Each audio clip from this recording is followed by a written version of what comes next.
আচ্ছা, আহ, এই পার্টটা আমরা আগের বার পড়েছিলাম, সম্ভবত পড়িনি। যাই হোক, বা আমি বোধহয়, না আজকে তো ক্লিভেজ ছিল। সিরিয়ালি তো তাই যাবে, ক্লিভেজ। এর পরের সেশনটায় আমরা ড্রোসোফিলা পড়বো, ড্রোসোফিলা আর লিম ডেভেলপমেন্ট তো তোমাদের পড়েই নি, পুরোটাই বাকি। খুব বড় পার্ট ড্রোসোফিলাটা বোধহয় তাও আমরা আগের বার পড়েছিলাম, বাট নিডস রিভিশন। ঠিক আছে, আর দুটো সেশন, বাট এটাও আমি আগের বার যতদূর মনে পড়ছে, আমি মনে হচ্ছে এটা আমি পড়িয়েছিলাম। এটা বোধ হয় গেটের আগে বোধহয় পড়িয়েছিল, যতদূর মনে করতে পারছি, কারণ এটা আমি স্কিপ করে ড্রোসোফিলায় চলে গেছি। পেজের এগুলো একটা দিয়ে দিয়েছিলাম। ঠিক ঠিক। আচ্ছা, আম, এই পার্টটা মোটামুটি আহ, একটু টাইম টেকিং, একটুখানি। আচ্ছা,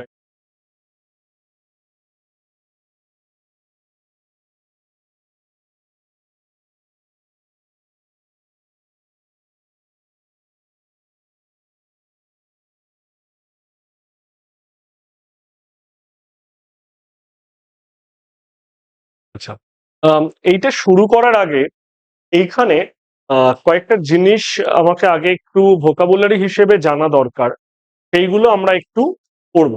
এই পার্টটাতে আমাদের মূলত আজকে আহ, দুটো সেগমেন্টেশন থাকবে।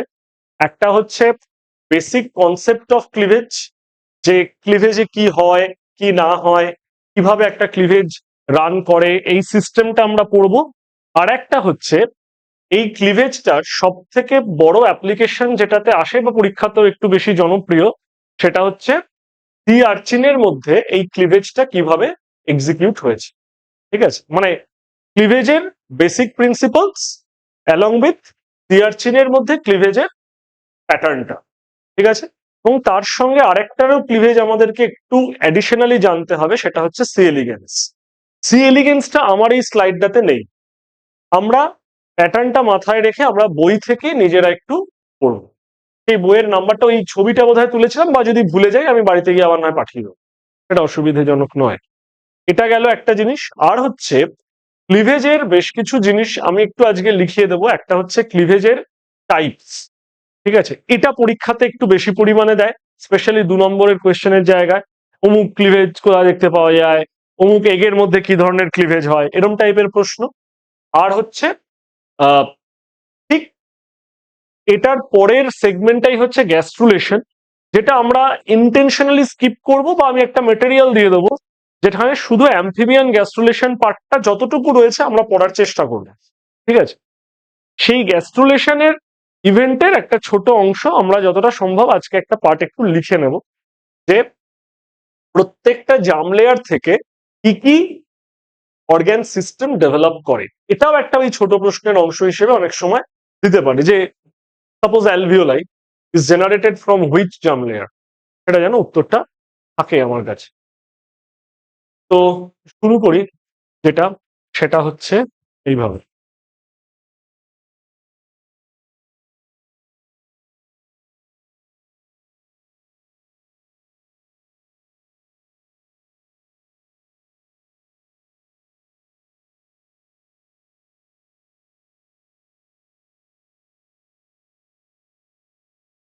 ক্লিভেজ ব্যাপারটা ঠিক কি, মানে যদি এটা ফার্টিলাইজেশন হয়, যেটা আমরা আগের দিন পড়লাম, ঠিক আছে, ফার্টিলাইজেশন ইভেন্টে জাইগোট ফর্মেশন করার ঠিক পরেই তার মধ্যে এই ক্লিভেজ, মানে ফার্টিলাইজেশন হলো, সেখান থেকে জাইগোট ফর্মেশন হলো, which is a single cell entity.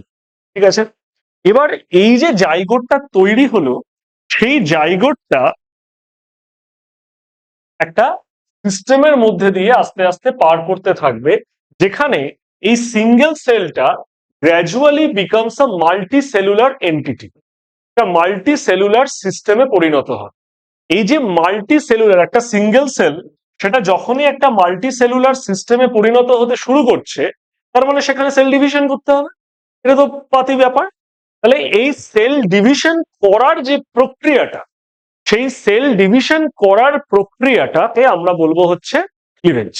তার ফলে কি হয়, জাইগোটের পরের স্টেপ হচ্ছে মরুলা, ব্লাস্টুলা, এর পরে সিস্টেমটা এন্টার করে। তার মানে এটা যদি আমি যদি ধরে নেই যে এটা হচ্ছে আমার একটা স্টেজ যেখানে ফার্টিলাইজেশনের পর জাইগোট এসে দাঁড়িয়েছে, তাহলে এই এন্টায়ার সিস্টেমটা যেখানে মাল্টি সেলুলারাইজেশন প্রসেসটা চলবে, সেই প্রসেসটাকে আমরা বলবো হচ্ছে ক্লিভেজ। এবং ক্লিভেজ যেখানে শেষ হবে তার পরের ধাপটা হচ্ছে গ্যাস্ট্রুলেশন। তাহলে এইটা যদি হয় আমার ফার্টিলাইজেশন, এটা যদি হয় গ্যাস্ট্রুলেশন, ইন বিটুইন দিস যে ফেনোমেননটা হচ্ছে সেইটাকে আমরা বলবো হচ্ছে ব্লাস্টুলেশন বা ক্লিভেজ। কি বললাম, ব্যাপারটা বোঝা গেছে? মানে ক্লিভেজ তাহলে কোন ইন বিটুইন ইনসিডেন্টটাকে আমরা ডিমার্ক করছি, বুঝতে পারছি যে ফার্টিলাইজেশন হওয়ার পরে single cell zygote formation is there, এবং ঠিক আফটার দ্যাট যে ফেনোমেননটা ঘটছে সেখানে এই সিঙ্গেল সেলটার অবজেক্ট হচ্ছে ওকে মাল্টি সেলুলারাইজেশন করতে হবে এবং একটা মাল্টি সেলুলার এন্টিটিতে পরিণত হতে হবে।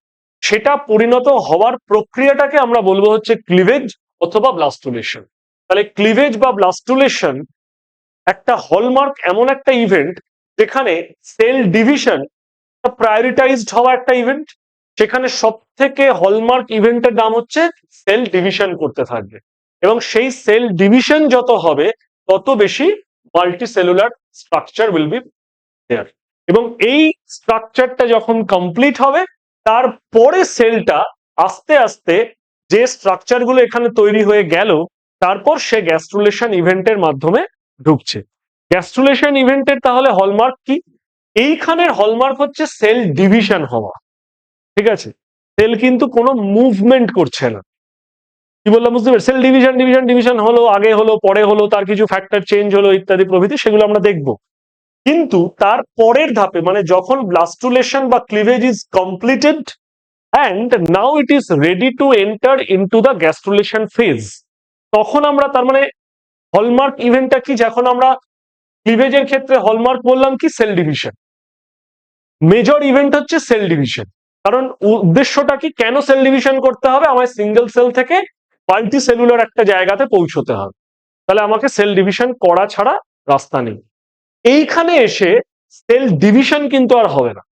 এইখানে যেটা করতে হবে সেটা হচ্ছে দুটো জিনিস। এক, সেটা হচ্ছে ওকে জার্ম সেল লেয়ার তৈরি করতে হবে, এবং জার্ম সেল লেয়ার তৈরি করতে গেলে সেল মুভমেন্ট করতে হবে।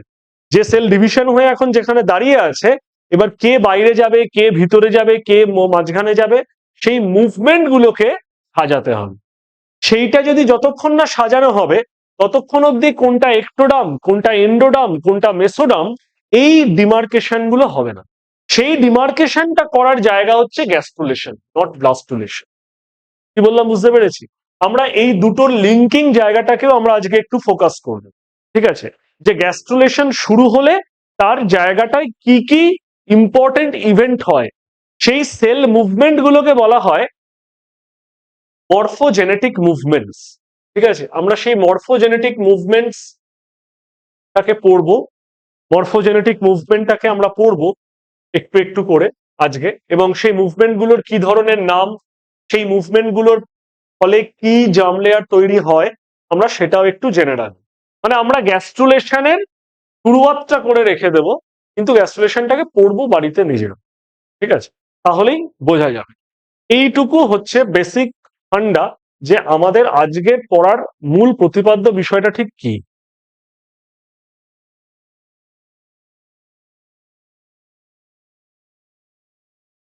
এবার ওখানে হল্ট হয়ে ও গ্যাস্ট্রুলেশনে ঢুকবে। এবার গ্যাস্ট্রুলেশনে ঢোকার সময় ওর মধ্যে কি চেঞ্জ হবে? সেলুলার লেভেলে জার্ম লেয়ার ফরমেশন হওয়া, জার্ম লেয়ার ফরমেশন হতে গেলে কি করতে হবে? ওকে সেল মুভমেন্ট করতে হবে। এই মুভমেন্টটা is the hallmark of gastrulation, not the blastulation. Blastulation শুধুমাত্র ক্লিভেজের মধ্যেই সীমাবদ্ধ। আবার কেউ ঢুকেছে?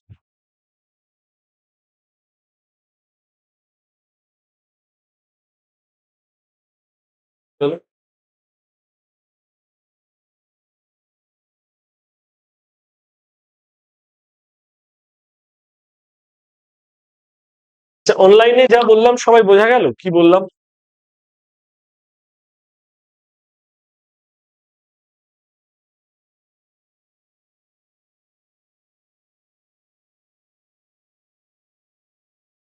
তাহলে আমাদের আজকের প্রাইমারি ফোকাসটা এইটা, আর এটার ঠিক বিগিনিং পোর্শনটাকে আমরা একটু শুরু করে দেবো। এই হচ্ছে আমাদের আজকের পড়ার জায়গা। এইখানে আমি স্লাইডে যাই। এই ছবিটা দেখো, একদম শুরুর যে ছবিটা দেখো তো, আমার কথার সাথে কিছু মিল পাওয়া যাচ্ছে? জাইগোট সিঙ্গেল সেলুলার একটা এন্টিটি, গ্র্যাজুয়ালি টাইম বাড়ছে, আলটিমেটলি ও একটা এইরকম একটা এন্টিটির মধ্যে পৌঁছচ্ছে। ওই যে ব্লাস্টুলেশন, তাই জন্য ব্লাস্টুলেশনে থাকা যে সেলগুলো তার নাম হয়েছে ব্লাস্টোমিয়ার্স, ঠিক আছে, ইত্যাদি এরকম জিনিস। এবং আলটিমেটলি গিয়ে এরকম একটা ব্লাস্টুলা স্টেজে গিয়েও পৌঁছচ্ছে। এবং আমরা ওই স্টেজটার নাম পড়েছি ব্লাস্টোসিস্ট ফর হিউম্যান, আর নন হিউম্যান যারা তাদের ক্ষেত্রে ব্লাস্টুলা, ঠিক আছে। এই হচ্ছে ওই যে ব্লাস্টুলা এবং ব্লাস্টোসিস্ট দুটো একই জিনিস, শুধু হিউম্যান নন হিউম্যানের ফারাকটা করার জন্য এই নামকরণটা রাখা হয়। দেখো ক্লিভেজের ক্ষেত্রে কি বলছে, একই ছবি, আবার ভালো করে একটু জিনিস, যে এই যে জাইগোট, ক্লিভেজ হচ্ছে একটা 8 সেল স্টেজ, 16 সেল স্টেজ, এগুলো হচ্ছে মরুলার স্টেজ। মরুলার পরেই আসছে দেখো একদম মাল্টি সেলুলার একটা স্টেজ, যেটা কল্ড অ্যাজ ব্লাস্টুলা। ব্লাস্টুলার ক্ষেত্রে বুঝতে পারছি যে এখানে একটা ফাঁকা জায়গা দেখানো হয়েছে, যার নাম হচ্ছে ব্লাস্টোসিল, একটা ভ্যাকেন্ট স্পেস। এখন প্রশ্ন হচ্ছে এই ভ্যাকেন্ট স্পেসটার দরকারটা কেন হলো? এটা তো কম্প্যাক্ট একটা ঠাসা সেল থাকলেই পারতো। এই ব্লাস্টোসিলটার প্রয়োজনীয়তাটা ঠিক কি? না, ব্লাস্টোসিল হচ্ছে একটা ভ্যাকেন্ট স্পেস, মানে ধরো একটা প্রচন্ড ভিড় বাস, সেই ভিড় বাসে একদম পিছনে যে বসে আছে, ধরো তার খুব জোর বাথরুম পেয়েছে, ঠিক আছে, এবার সে যতক্ষণ না হাওড়া স্টেশনে, যতক্ষণ সে নামতে পারছে না, সে প্রচন্ড জোরে বাথরুম পেয়েছে, সে প্রচন্ড ভিড় বাস, মানে এক ফোঁটা ওঠা যাবে না, কিন্তু সে একদম লাস্টে জানলার ধারে বসে আছে। তাহলে ধরো তার পরের স্টপেজে 10-12 জন নেমে গেল, কিন্তু কেউ উঠলো না, ওই লোকটা সবচেয়ে বেশি খুশি হবে কিন্তু। তার কারণ হচ্ছে সে একটু মুভমেন্ট করার জায়গা পাবে, কারণ একটু লোক নেমেছে কিন্তু ততোধিক লোক ওঠেনি, ঠিক আছে। ঠিক ট্রেনে বাসের ক্ষেত্রে আমরা দেখি একই ফিল হয়, কেউ নেমে গেলে একটু ভিড় বা ট্রেন থেকে আমাদের একটু রিলিফ লাগে, যে বাবা একটু যেন দম নেওয়া যাচ্ছে। তার মানে ফাঁকা জায়গা হলে actually it helps for cell movements. কারণ ব্লাস্টুলেশনের পরের ধাপটাই কি? গ্যাস্ট্রুলেশন। গ্যাস্ট্রুলেশনের হলমার্ক কি? Cell movements. এই মুভমেন্ট করার জন্য আমার তো একটা ফাঁকা জায়গা দরকার, একটা ভ্যাকেন্ট স্পেস দরকার। সেই ভ্যাকেন্ট স্পেসটা is given by this blastocoel. Generally এটা ফ্লুইড ফিল্ড থাকে, কিন্তু ফাঁকা জায়গা, ঠিক আছে। এটাকে ঘিরে সেলগুলো আস্তে আস্তে আস্তে আস্তে অ্যারেঞ্জ হতে থাকে, কারণ এর পরের ধাপটাই হচ্ছে গ্যাস্ট্রুলেশন। কি বললাম বুঝতে পেরেছি? এবং এইখানে দেখো, যদি আমরা ছবিটাকে দেখো, কন্টিনিউয়েশনটাকে বোঝার চেষ্টা করো। ব্লাস্টুলেস, হ্যাঁ, ইনার সেল মাস ওই জায়গাটায় রয়েছে, মানে ওটা তো আমরা তো একটা রাফলি এরকম ভেতরে ছবি এঁকে দিতাম, কিন্তু অ্যাকচুয়ালি ইনার সেল মাস আছে, মানে সেটা ব্লাস্টোসিস্ট স্টেজে আছে। ছোটবেলা থেকে আমরা আগে থেকেই পড়েছি, ব্লাস্টোসিস্ট মানে হচ্ছে সেখানে ওই ভ্যাকেন্ট স্পেস ইজ দেয়ার। মানে আমরা যদি এটার আগের ছবিটা যাই, আগের ছবিটা কোথায় গেল? এই যে, বুঝতে পারছো ব্যাপার, সেই ভ্যাকেন্ট স্পেসটা তো রয়েছে, সেই ভ্যাকেন্ট স্পেসটাই হচ্ছে ব্লাস্টোসিল, যেটার কথা আমরা আলোচনা করছি। এবং তার পরের ধাপটা হচ্ছে গ্যাস্ট্রুলেশন। মানে আমরা যদি ঠিক এটার পরের ছবিটা দেখি, দেখো এটার পরের ছবিটা বুঝতে পারছি, দেখো cell is trying to move. এই মুভমেন্টের জন্য আমার এই ভ্যাকেন্ট স্পেসটা থাকা দরকার তো। তাহলে এটা হচ্ছে ব্লাস্টোসিল থাকার সিগনিফিকেন্স। কি বললাম বোঝা গেছে? যে why blastocyst is important in blastula stage? Because it provides the vacant space where cell can move, which is the hallmark, মানে cell movement is the hallmark of gastrulation event. এবং এই sell মুভমেন্টটার coat unquote নাম হচ্ছে morphogenetic movements. আমরা এই morphogenetic movements গুলো আজকে পড়বো, ঠিক আছে। মরফোজেনেটিক মুভমেন্টস কাকে বলে বা কি কি প্রকারের হয়, সেগুলো আমরা আজকে একটু পড়বো। এই মরফোজেনেটিক মুভমেন্টসটা যদি সঠিকভাবে হয়, তবেই জার্ম লেয়ার গুলো তৈরি হবে, that is ectoderm, endoderm, mesoderm, এগুলো তৈরি হবে। কি বললাম বুঝতে পেরেছি? একটু এই ছবিটার তাহলে মেন যে উদ্দেশ্যটা, এই যে rapid cell division, that leads to A multicellular embryo. এই ব্যাপারটা কি বোঝা যাচ্ছে? অনলাইনে যা বললাম বুঝতে পেরেছি?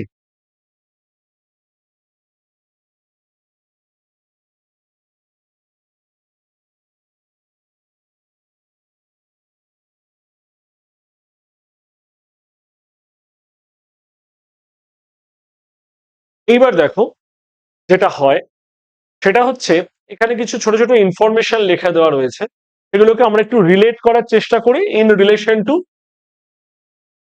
ক্লিভেজ বা ব্লাস্টুলেশন। কি বলছে?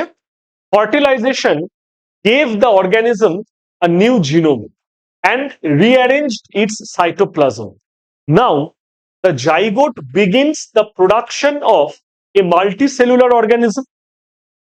During cleavage, rapid cell divisions divide the cytoplasm of the fertilized egg into numerous cells. These cells undergo dramatic displacements during gastrulation, a process whereby they move to different parts of the embryo. ওই যে এই ওদিকে move করছে, আমরা মুভমেন্টটা দেখলে বুঝতে পারবো। Parts of the embryo and acquire new neighbors. কেন? যে বাইরে ছিল সে এখন ভিতরে ঢুকে এসছে, তাহলে আমার নতুন নেবার সেল হয়েছে। যে হয়তো ভিতরে ছিল তারা কেউ হয়তো বাইরে চলে গেছে, তাহলে এখন তার নতুন নেবার সেলস হয়েছে। During cleavage and gastrulation, the major axis of the embryo are determined. এই যে ধরো কোনটা এমব্রায়োর posterior part, anterior part, dorsal part, ventral part, left, right etcetera, সবটা ডিসাইড হবে হচ্ছে গ্যাস্ট্রুলেশন। সেজন্য gastrulation is nothing but the axis formation domain. আমার কাছে অ্যাক্সিস তৈরি করার জায়গা হচ্ছে গ্যাস্ট্রুলেশন, ক্লিভেজ নয় কিন্তু। ঠিক আছে? and the embryonic cells begin to acquire their respective fates. দেখবো লিউইস উলপার্টের একটা বই আছে প্রিন্সিপালস অফ ডেভেলপমেন্টাল বায়োলজি, সেখানে গ্যাস্ট্রুলেশন চ্যাপ্টারটা যেখানে শুরু হচ্ছে সেখানে একটা খুব সুন্দর কথা লেখা আছে। লেখা আছে, it's not your birth not your marriage which is important step in your life, rather gastrulation is the most important day of your life. বলছে যদি গ্যাস্ট্রুলেশন ঠিক মতো না হতো তাহলে আমরা হতাম না। মানে আজকে আমাদের নাক কান চোখ মুখ লম্বা বেটে যা আমরা হয়েছি তার জন্য গ্যাস্ট্রুলেশন ইজ ইম্পর্টেন্ট। যদি সেটা ভুলভাল হতো আমরা কেউ এরকম জিনিস হতেই পারতাম। আইদার সেই জায়গাটা অ্যাবর্ট হয়ে যেত, সেই জায়গাটা বাদ হয়ে যেত, ড্যামেজ হয়ে যেত, যদি গ্যাস্ট্রুলেশন প্রপারলি না হয়। মানে দিস ইজ দ্য মেসেজ, যদি গ্যাস্ট্রুলেশন সঠিকভাবে অ্যাকমপ্লিশ না হয় তাহলে সেই এমব্রায়োনিক সিস্টেমটা ম্যাটারনাল সিস্টেম থেকে অ্যাবর্ট হয়ে যাবে। এটা একদম একটা ইন্টারনাল মেসেজ। যদি কোনো গ্যাস্ট্রুলেশন ইভেন্ট গোলমাল হয় তাহলে সিস্টেম ডেভেলপ করবে এবং ইনবিল্ট উমেন সিস্টেমটা চাইবে, ইউটেরাইন সিস্টেম চাইবে যে একে আমরা অ্যাবর্ট করব, কারণ এ ঠিক হয়নি। কিন্তু তা সত্ত্বেও নানা রকম জটিলতা ইত্যাদি তৈরি হয়। বাট আমি বলছি ন্যাচারাল রিফ্লেক্সটা হচ্ছে সেটা, যদিও বুঝতে পারে যে এর গ্যাস্ট্রুলেশন ইভেন্ট সঠিকভাবে অ্যাকমপ্লিশ করা যায়নি, ক্লিভেজ অব্দি যা হওয়ার হয়েছে, কিন্তু গ্যাস্ট্রুলেশনে কোনো ভুলভাল হয়েছে, তাহলে সিস্টেম তাকে বের করবেই, কারণ সিস্টেম ওই জিনিসকে রাখবে না। দ্যাটস ওয়াই উলপার্ট বলেছিল গ্যাস্ট্রুলেশন যেদিনকে শুরু হচ্ছে that is the most crucial day of your life. সেদিনকে ডিসাইড হয়েছে যে তুমি হবে নাকি অন্য কিছু। কি বললাম বুঝতে পেরেছি? দেখবো এটা উলপার্টের বইয়ের, আমি যদি পারি বইটা আছে আমার কাছে, ছবিটা তুলে পাঠাবো। একদম হেডিংটা এরকম জিনিস লেখা রয়েছে, সম্ভবত it's not birth or marriage, it's the day that is when gastrulation begins in your life. It's the most crucial day of your life. Celebrate that day. Anyway, while cleavage always precedes gastrulation, axis formation can begin as early as oocyte formation. এটা depend করে হচ্ছে organism to organism, কারণ আমরা আগের দিনই জেনেছি যে সমস্ত অর্গানিজমের ক্ষেত্রে একই সময় মানে একই ফেজ অফ উসাইট কিন্তু ফার্টিলাইজেবল নয়। যেমন আমাদের ক্ষেত্রে যেটা সেকেন্ডারি উসাইট হচ্ছে ফার্টিলাইজেবল, এটা অন্য কারোর ক্ষেত্রে সেকেন্ডারি উসাইট নাও হতে পারে। আমাদের ক্ষেত্রে আগে সেকেন্ডারি উসাইট, সেটা ফার্টিলাইজড হবে। Secondary oocyte after fertilisation, after successful fertilisation, it turns into ovum. Then it turns into zygote. ঠিক আছে, এই ফেজটাকে পার করতে হবে। এবার সব অর্গানিজমের ক্ষেত্রে সেটা নয়, যেমন ড্রোসোফিলার ক্ষেত্রে এটা হয়, তাহলে তার ক্ষেত্রে অন্য একটা মোডে ক্লিভেজ প্যাটার্নটা চলতে থাকবে। But the fact is cleavage must be done before hand of gastrulation. Gastrulation হওয়ার আগে সিস্টেম চেক করে নেবে যে ব্লাস্টুলেশন বা ক্লিভেজ প্রক্রিয়াটা সঠিকভাবে অ্যাকমপ্লিশ হয়েছে না হয়। যদি সেই মেসেজে কিছু ভুল থাকে, the cell can not enter into the gastrulation event. বোঝা গেছে কি বললাম? সেটাই বলছে যে it can be completed during cleavage or extend all the way through gastrulation as it does in Xenopus. There are three axes that need to be specified in general: the anterior posterior, that is head anus axis, the dorsal ventral back belly axis, and the left right axis. Different species specify these axes at different times. এটাই আমার মূল উদ্দেশ্য বলার, যে different species specify this axis at different times using different mechanisms. কি বললাম, বোঝা গেছে? না, বলছে তিন ধরনের axis is to be determine during this journey. সেটা হচ্ছে অ্যান্টেরিয়র পোস্টেরিয়র মানে আমাদের হেড অ্যানাস, ডরসাল ভেন্ট্রাল মানে ব্যাক বেলি, মানে এটা হচ্ছে ভেন্ট্রাল, এটা হচ্ছে dorsal, and the left right. বুঝতে পেরেছি? Different times using different mechanisms. বুঝতে পেরেছি? তাহলে এই যে যে হঠাৎ করে আমরা কেন এই জিনিসটা আজকে পড়তে যাব, যদি তার বক্তব্যটাই হচ্ছে আমরা ক্লিভেজ, ব্লাস্টুলেশন এবং গ্যাস্ট্রুলেশন পড়ার উদ্দেশ্যটাই হচ্ছে এই অ্যাক্সিস ডিটারমিনেশন প্রক্রিয়াটা কিভাবে হয় কোন অর্গানিজম, বা তার অনসেট মেকানিজম গুলো কি কি, সেটা আমরা বোঝার চেষ্টা করছি।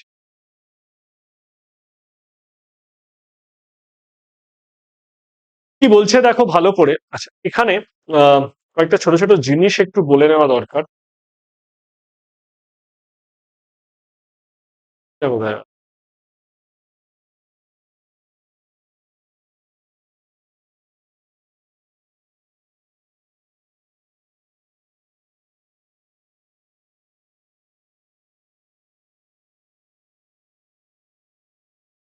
একদম বেসিক,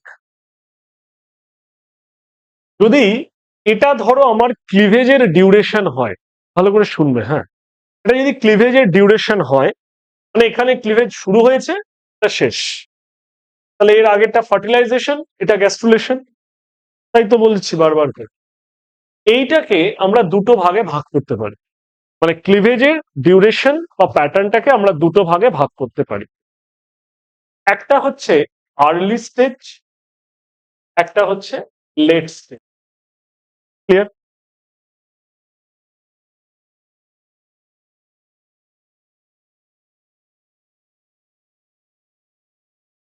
কোনটাকে?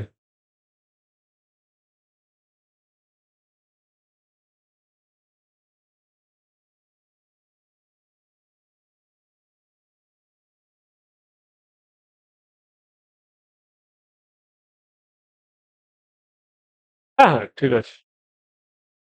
তো আমরা যেটা বললাম যে এটার দুটো পার্ট আছে, ধরো এটা হচ্ছে আর্লি স্টেজ, দেখা যাচ্ছে এবার, আর এটা হচ্ছে লেট স্টেজ।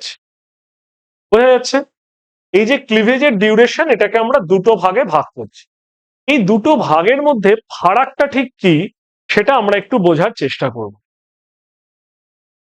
এই যে মাঝখানে যে জায়গাটা আমরা রেখেছি, এই জায়গাটাকে ক্লিভেজের ভাষায় বলা হয় এম বি টি। পুরো কথা হচ্ছে মিড ব্লাস্টুলার ট্রানজিশন। ঠিক আছে, এমবিটি বা মিড ব্লাস্টুলার ট্রানজিশন। তাহলে মিড ব্লাস্টুলার ট্রানজিশন হচ্ছে এমন একটা mid point of the cleavage event, যেখানে এমন কিছু চেঞ্জেস আমরা ক্লিভেজ প্যাটার্নের মধ্যে দেখতে পাই যেটা আগে ছিল না, এখন হচ্ছে। ঠিক আছে, তাহলে আমরা এই ইভেন্ট গুলো, যে হলমার্ক ইভেন্ট গুলো এই আর্লি আর লেট ক্লিভেজকে আলাদা করতে হেল্প করেছে, আমরা সেটা একটা কম্পারেটিভ অ্যানালিসিস করি। ট্রানজিশন, ঠিক আছে, কি কি সেটা? প্রথম যেটা, সেটা হচ্ছে এই আর্লি স্টেজে যেটা হয় সেটা হচ্ছে এদের গ্যাপ ফেজ গুলো থাকে না, গ্যাপ ফেজ গুলো থাকে না, মানে এস এবং এম ফেজ, এস এবং এম ফেজ G1 বা G2 এরকম কিছু কোনো গ্যাপ ফেজ থাকে না। তাহলে আমরা প্রথমেই লিখতে পারি আর্লি স্টেজের ক্ষেত্রে নো গ্যাপ ফেজ। ঠিক আছে, দ্বিতীয় যে ঘটনাটা ঘটে সেটা হচ্ছে এই আর্লি স্টেজের ক্ষেত্রে এখানে একটা সিনক্রোনিসিটি থাকে, সিনক্রোনাস। তার মানে প্রথমে 2, তারপর 4, তারপর 16 এরকম করে করে ভাঙতে থাকছে, একটা সিনক্রোনিসিটি সেল ডিভিশনের প্যাটার্নে মেনটেন্ড হয়। ক্লিয়ার? 3 নম্বর হচ্ছে এই আর্লি স্টেজের মধ্যে, আর্লি স্টেজের ডিভিশন যখন হচ্ছে সেইখানে সেলের ক্ষেত্রে সেল তার নিজের কোনো জেনেটিক ইনফরমেশন ইউজ করে না। তার মানে এই সময় সেল চালানোর জন্য যে প্রোটিন দরকার, তো সেই প্রোটিনগুলো মানে ক্লিভেজ হচ্ছে, সেল ডিভিশন হচ্ছে, প্রোটিন দরকার, এই প্রোটিনগুলো অল আর ম্যাটারনালি ইনহেরিটেড এমআরএনএ থেকে প্রাপ্ত। তার মানে এইখানে আমরা লিখতেই পারি ম্যাটারনাল এমআরএনএ ইজ অ্যাক্টিভ। তার মানে কোনো জাইগোটিক জিনোমের কোনো এখানে গল্প চালু হয়নি।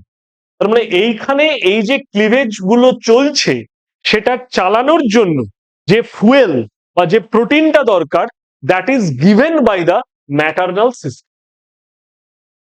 জাইগোট তার নিজের কোনো ফুয়েল ইউজ করছে না কখন, আর্লি স্টেজ অফ ক্লিভেজ। কি বললাম বুঝতে পেরেছি? তাহলে এই 3টে জিনিসকে বোঝা গেছে। কি কি বললাম? একটা হচ্ছে কোনো গ্যাপ ফেজ থাকে না, শুধুমাত্র এস এবং এম ফেজ ইজ দেয়ার। 2 হচ্ছে একটা সিনক্রোনিসিটি বজায় রাখে, মানে একটা প্যাটার্ন অফ ক্লিভেজ চলছে, 2, 4, 8, 6 এরকম করে, মানে 8, 16 এরকম করে করে এগোচ্ছে, 2n প্রসেসে এগোতে শুরু করেছে। আর থার্ড হচ্ছে এই ক্লিভেজের সময় কোনো জাইগোটিক জিনোম বা zygotic mRNA will not be in action instant. এই ক্লিভেজ করার যে চালিকা শক্তি বা যে ফুয়েলটা, the motive force, that is driven by the maternal inherited mRNA. কি বললাম বোঝা গেছে? ঠিক ইন কন্ট্রাস্ট যদি আমরা এই লেট ফেজে চলে আসি, তার মানে mid blastular transition will be there. Mid blastular transition যখনই ফেজটা ক্রস করে যাবে ওর মধ্যে ঠিক এই জিনিসগুলোর পরিবর্তন চলে আসবে। যেই পরিবর্তনগুলো ইজ দ্য হলমার্ক যে আমার সিস্টেমটা এখন লেট ফেজ অফ ক্লিভেজে আছে, আর্লি ফেজটা আমি ক্রস করে এসেছি, তার মানে এমবিটি হ্যাজ অলরেডি ক্রসড। কি বললাম বুঝতে পেরেছি? সেগুলো কি? তাহলে একদম প্রথমেই হবে গ্যাপ ফেজেস আর অ্যাডেড।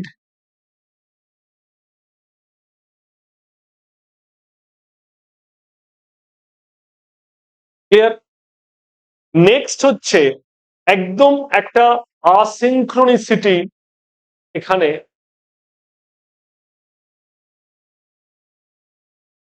একটা আসিনক্রোনিসিটি তৈরি হচ্ছে এখানে। কারণ এখানে ওই 2n অনুযায়ী আর ভাঙে না, সবসময় সেটা অনুযায়ী ভাঙবে না। কারণ হচ্ছে এর পরবর্তী ধাপে ও গ্যাস্ট্রুলেশনে যাবে। এখন বলে এখানে ভাঙছে না কেন, কি হলো হঠাৎ করে, ওর কি সমস্যা দেখা দিল? সমস্যা নয়, এর পরের ধাপটা হচ্ছে গ্যাস্ট্রুলেশন। গ্যাস্ট্রুলেশনে প্রত্যেকের তো আলাদা আলাদা ফেট হবে, সব সেল তো একই ফেটে যাবে না।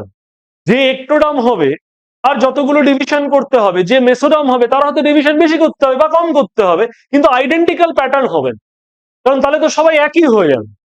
আমার চোখ নাক কান তো আলাদা, কিন্তু তারা তো শুরু করেছিল একই সেল থেকে, সবার আলাদা আলাদা নাম্বার অফ ডিভিশন হয়েছে, তাই আলাদা আলাদা সেলুলার ফেট হয়েছে। সেটা এই অনসেটেই এখানে শুরু হয়ে যাবে যে প্রত্যেকের আসিনক্রোনাস ডিভিশন হচ্ছে, কোনো সিনক্রোনিসিটি নেই। কি বললাম বুঝতে পেরেছি? অ্যান্ড লাস্টলি যেটা সবচেয়ে ইম্পর্টেন্ট সেটা হচ্ছে জাইগোটিক জিনোম অ্যাক্টিভেটেড হবে। তার মানে এখন আর ম্যাটারনাল সোর্স অফ এমআরএনএ এর কোনো রোল নেই, জাইগোট তার নিজের জিনোম দিয়েই কাজ চালু করতে শুরু করবে। তার মানে মায়ের থেকে আমি কি পেলাম না পেলাম সেই ইনফরমেশনটা আমার আর এইখান থেকে এমবিটির পর থেকে আর কাজে লাগবে না। এবার এমব্রায়ো নিজেই নিজেরটা বুঝে নেবে। কি বললাম বুঝতে পেরেছি?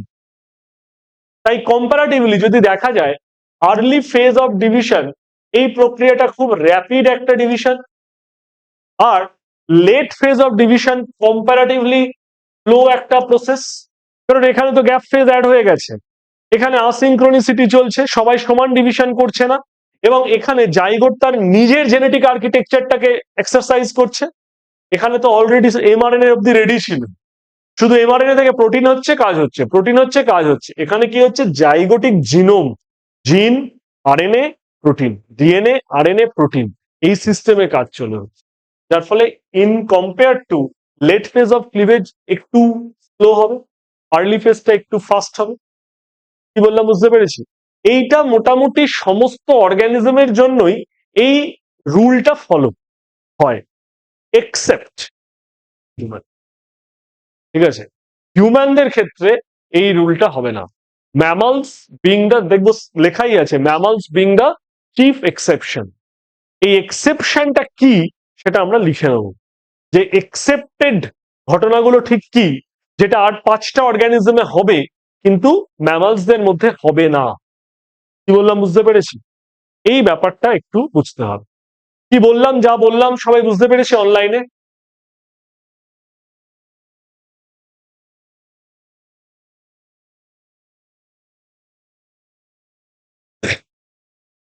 ফ্যানটা অফ করা।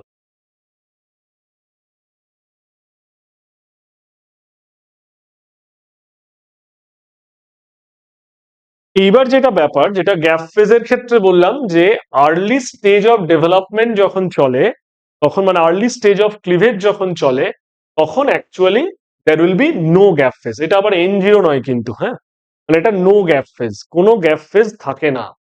আর লেটের সময় তখন কিন্তু গ্যাপ ফেজ গুলো অ্যাড হয়ে যায়, মানে G1 G2 এই ফেজ গুলো অ্যাড হয়ে যায়। তাহলে যদি এখানে কোনো গ্যাপ ফেজ না থাকে, শুধু এস এবং এম, তাহলে এটা অবশ্যই একটা র্যাপিড সেল ডিভিশনকে ইন্ডিকেট করে। যখনই গ্যাপ ফেজ, আমি যদি আরো দুটো ফেজ অ্যাড হয়ে যায়, তাহলে সেটা কম্পারেটিভলি স্লো হতে তো বাধ্য।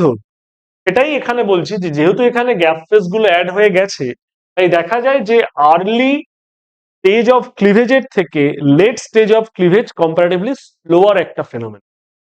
কি বললাম বুঝতে পেরেছো এবার?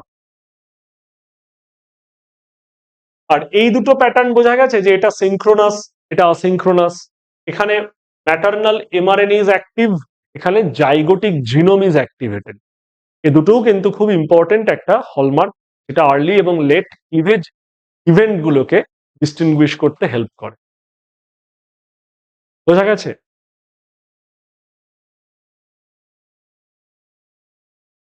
এইখানে এই এক্সপেরিমেন্ট গুলো, এখানে কিছু অ্যাসোসিয়েটেড কিছু এক্সপেরিমেন্ট আছে। কি সে এক্সপেরিমেন্ট?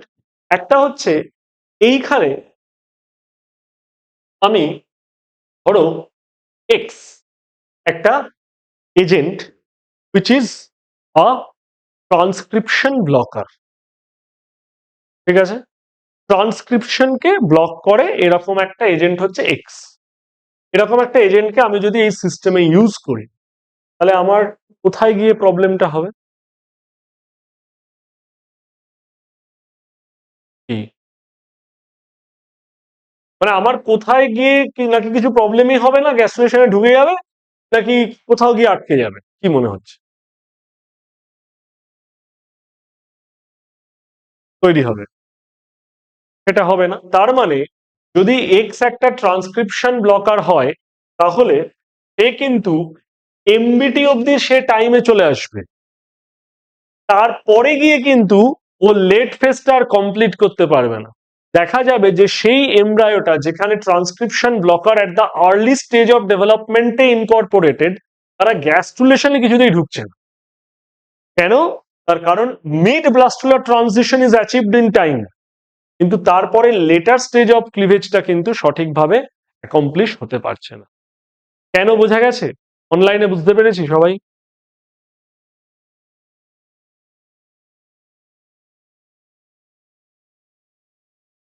ঠিক একইভাবে ধরে নাও যে ওয়াই একটা ট্রান্সলেশন ব্লকার, তাহলে কি হবে? Translation blocker. তাহলে এইখানটাতেই এই জায়গাটাই ব্লক হয়ে যাবে, তাহলে ও কিন্তু এমবিটিটাই রিচ করতে পারবে না, মানে মিড ব্লাস্টুলার ট্রানজিশন ফেনোমেননটাই আসবে না। কি বললাম, বোঝা গেছে এবার? তাহলে যদি এইরকম কোনো ক্লিভেজ প্যাটার্ন শুরুর আগে আমরা যদি ট্রান্সক্রিপশন বা ট্রান্সলেশন ব্লকার ইউজ করি, তাহলে তার ডেভেলপমেন্টাল ডিলেটা কোন জায়গায় কিভাবে এক্সিকিউট হবে বুঝতে পারছি। এটা কিন্তু অনেক সময় পরীক্ষায় দেয়, বিভিন্ন একটা উদ্ভট কোন একটা ট্রান্সক্রিপশন বা ট্রান্সলেশন ব্লকারের নাম একটা বলে দিল, যেটা তুমি পরীক্ষার হলে প্রথম শুনেছো, এবং শোনার পরে আর্লি স্টেজ আর লেট স্টেজের মধ্যে এরকম ধরো গ্রাফ করে করে দিচ্ছে, ঠিক আছে, যে একটা এইরকম একটা গ্রাফ হলো, এরকম গ্রাফ হলো, এটা হচ্ছে আর্লি স্টেজের গ্রাফ, এটা লেট স্টেজের গ্রাফ, এরকম করে চারটে গ্রাফ দিয়ে দিই, ঠিক আছে, এবং অ্যালং উইথ দেখা গেল যে এইখানে টাইম, এখানে অমুক তমুক করে একটা লিখে দিল, একটা কমপ্লিকেটেড চিত্র বানিয়ে দিল। তার বেসিক গল্পটা কিন্তু লুকিয়ে রয়েছে এই জায়গাটা। তার আগে ধরো একটা তোমাকে প্রচুর বড় গল্প লিখে দিল, ধরো অমুক কার্নিটিন, যেই কার্নিটিনের মধ্যে ওই এজেন্টটা থাকে, যেই এজেন্টটা সেলের ডিএনএর মেজর গ্রুপে ঢুকে ঢুকে সেখানে কোনো বেস ডিসরাপশন করে এবং যার ফলে বেস এক্সিশন রিপেয়ারকে বাধা দেয়, ঠিক আছে, বাধা দেওয়ার ফলে একটা মেকানিজম হয়, যে মেকানিজমের জন্য তার কোনো এন্ড জয়নিং রিপেয়ার কাজ করতে পারে না, এসওএস রিপেয়ার কাজ করতে পারে না। তুমি মোটামুটি 4-5 লাইন করার পরে এহেন একটা blocker is being use during cleavage process at the early onset of cleavage mechanism, ঠিক আছে। তাহলে এইবার নিম্নলিখিত changes have made done by research বলে সে গ্রাফের প্লট গুলো দিতে থাকে। এক পাতা পড়েছো তুমি, মোটামুটি ভুলে গেছো।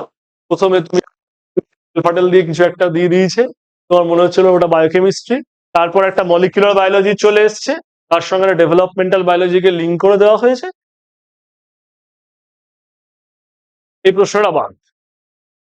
শুরু হয়েছে একটা কার্নিটিন শাটল সিস্টেম, মনে হচ্ছিল একটা বিটা অক্সিডেশন, সেখান থেকে চলে এসছে জিনিসটা মলিকুলার বায়োলজিতে, কারণ মেজর গ্রুপ ট্রুপ হয়ে ঢুকে পড়েছে, নিয়ে তারপরে আবার বলছে এখানে আর্লি ক্লিভেজের মধ্যে এটা যে কার ডোমেনের প্রশ্ন সেটা ঠিক বোঝা যাচ্ছে না এই মুহূর্তে দাঁড়িয়ে, বেটার হচ্ছে এটাকে ড্রপ কর। এ প্রশ্নের মধ্যে ঠিক মেশিন নয়, হয়ে গেল, রিস্ক বাদ, প্রশ্ন বাদ।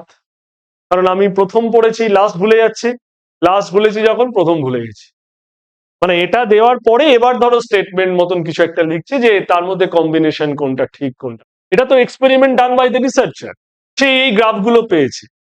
দেন which of the following, it is a transcription blocker, hence it is অমুক, it is a translation blocker, hence it is অমুক, it is both transcription and translation blocker.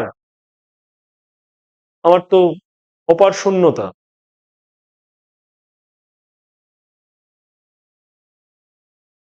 তাই না? আমি তো এক পাতা পড়েছি এবং ওটা পড়তে গিয়ে আমার প্রায় 10 মিনিট অতিক্রান্ত।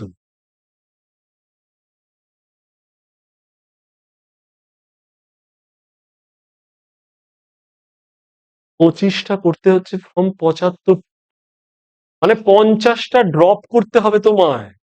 আমি ধরো 50টা ড্রপ করতে গেলে ধরো তুমি পড়েছো, তোমার 1 মিনিট করে লেগেছে, 50 মিনিট তো ওখানেই চলে যাবে যে প্রশ্নটা আমি করবো না। 50 মিনিটটা আমি জলে দিচ্ছি এটার জন্য যে সেই 50টা প্রশ্ন আমি করবো না। 1 মিনিট 30 সেকেন্ড যদি হয় 25 মিনিট যাবে, মানে আধ ঘন্টা মিনিমাম চলে গেল, 2.5 ঘন্টা বাকি পরীক্ষাটা হচ্ছে।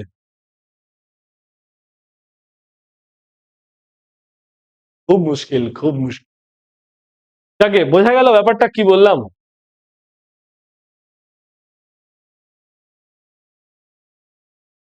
এটা জানতে চাই, মানে ওই রকম যে ওটা নাও ব্লকার নয়, হয়তো লেখা দিল যে দেন কার্নিটিন সারেল ফারেল অমুক তো যা নাম দিয়েছে, নামটা তুমি প্রথম শুনছো কিন্তু ইউ হ্যাভ নো আইডিয়া যে হোয়েদার ইট ইজ, মানে তোমার কোনো এটা অ্যাক্টিনোমাইসিন ডি দিচ্ছে না, যে তুমি তো তাহলে জেনে যাবে এটা ট্রান্সক্রিপশন ব্লকার, কিছু একটা অমুক একটা ড্রাগ, অমুক একটা ড্রাগ, মানে এত বড় একটা নাম, মানে ভেঙে ভেঙে সিলেবেল করে করে পড়তে হচ্ছে, ঠিক আছে, অমুক একটা ড্রাগ, যে ড্রাগের নাম কেউ জানি না আমরা, ঠিক আছে, ক্লোপিডোগ্রেল বা এরকম টাইপের যারা ড্রাগের নাম দিয়েছে, তুমি তো জানছো যে ক্লোপিডোগ্রেল ফেল আমি তোমার নাম শুনিনি। ক্লোপিডোগ্রেলের একটা নতুন রিসার্চ করে পাওয়া গেছে যে it can act as a blocker of অমুক ইভেন্ট, বা it can also function as a DNA major group disruptor, transcription ব্লকারও বলছেন। এইবার তারপরে লাস্টে গিয়ে তোমার then it inhibits the RNA transcript process formation or the RNA and protein process formation, it disrupt the couple transcription and translation process, বা হয়তো ওইখানে দিয়ে দিল ইট ক্যাপিংটাই আটকে দেয়, 7 মিথাইল গুয়ানোসিনটাই ব্লক করে দিল। এবার আরে সেটাই তো এই গ্রাফটা থেকে ইন্টারপ্রেট করতে হবে, তো ও তো লিখে দিচ্ছে যে আর্লি স্টেজে, ওপরের লেখাটার একটা গুরুত্ব থাকবে যে আর্লি স্টেজে দিচ্ছে ও এগুলো পেতে পাচ্ছে, লেট স্টেজে দিচ্ছে সেটা এখানে পাচ্ছে। আমি একটা সে ফর এক্সাম্পলের জটিলতাটা বলছি যে ওরা কি হিসেবে তোমাকে হাতে ফেলার চেষ্টা করছে। ইনফরমেশনটা হচ্ছে এই টাইনি ব্যাপারটা যে ট্রান্সক্রিপশন ব্লকার ইউজ করা হচ্ছে, if it is transcription blocker তাহলে ওর এই প্রসেসটা হতে কোনো বাধা নেই, এমবিটি অব্দি চলে আসবে, ও গ্যাস্ট্রুলেশনে যাবে না, কারণ লেট ফেজে গিয়েও ব্লক হয়ে গেছে। আর যদি ট্রান্সলেশন ব্লকার হয় তাহলে ও আর্লি স্টেজেই আটকে গেছে, ও এমবিটিতেই পৌঁছতে পারেনি, তো পরেরটাই কি যাবে। অপশনে গ্রাফ দিচ্ছে না তো, অপশনে তো লেখা দিচ্ছে, স্টেটমেন্ট দিচ্ছে, গ্রাফ হচ্ছে আউটকাম অফ দ্য রিসার্চ। ঠিক আছে, ইন্টারপ্রেট করতে হবে যে which kind of blocker it is. এই যে যদি দেখা যায় যে আমার প্রথমে আর্লি স্টেজের গ্রাফটা এরকম, লেট স্টেজের গ্রাফটাই এরকম, তাহলে আমাকে বুঝতে হবে যে একটা কি হিসেবে কাজ করছে। তোমাকে তো শুধু একটা গ্রাফ দিয়ে দেবে না, এর সঙ্গে তো আরো অনেকগুলো দেবে, দেখা যাবে দুটোতেই হয়তো বেড়ে আছে, ভুল হবে, সেটা হবে না সেরকম ইন্টারপ্রিটেশন। বললাম, বুঝতে পেরেছি।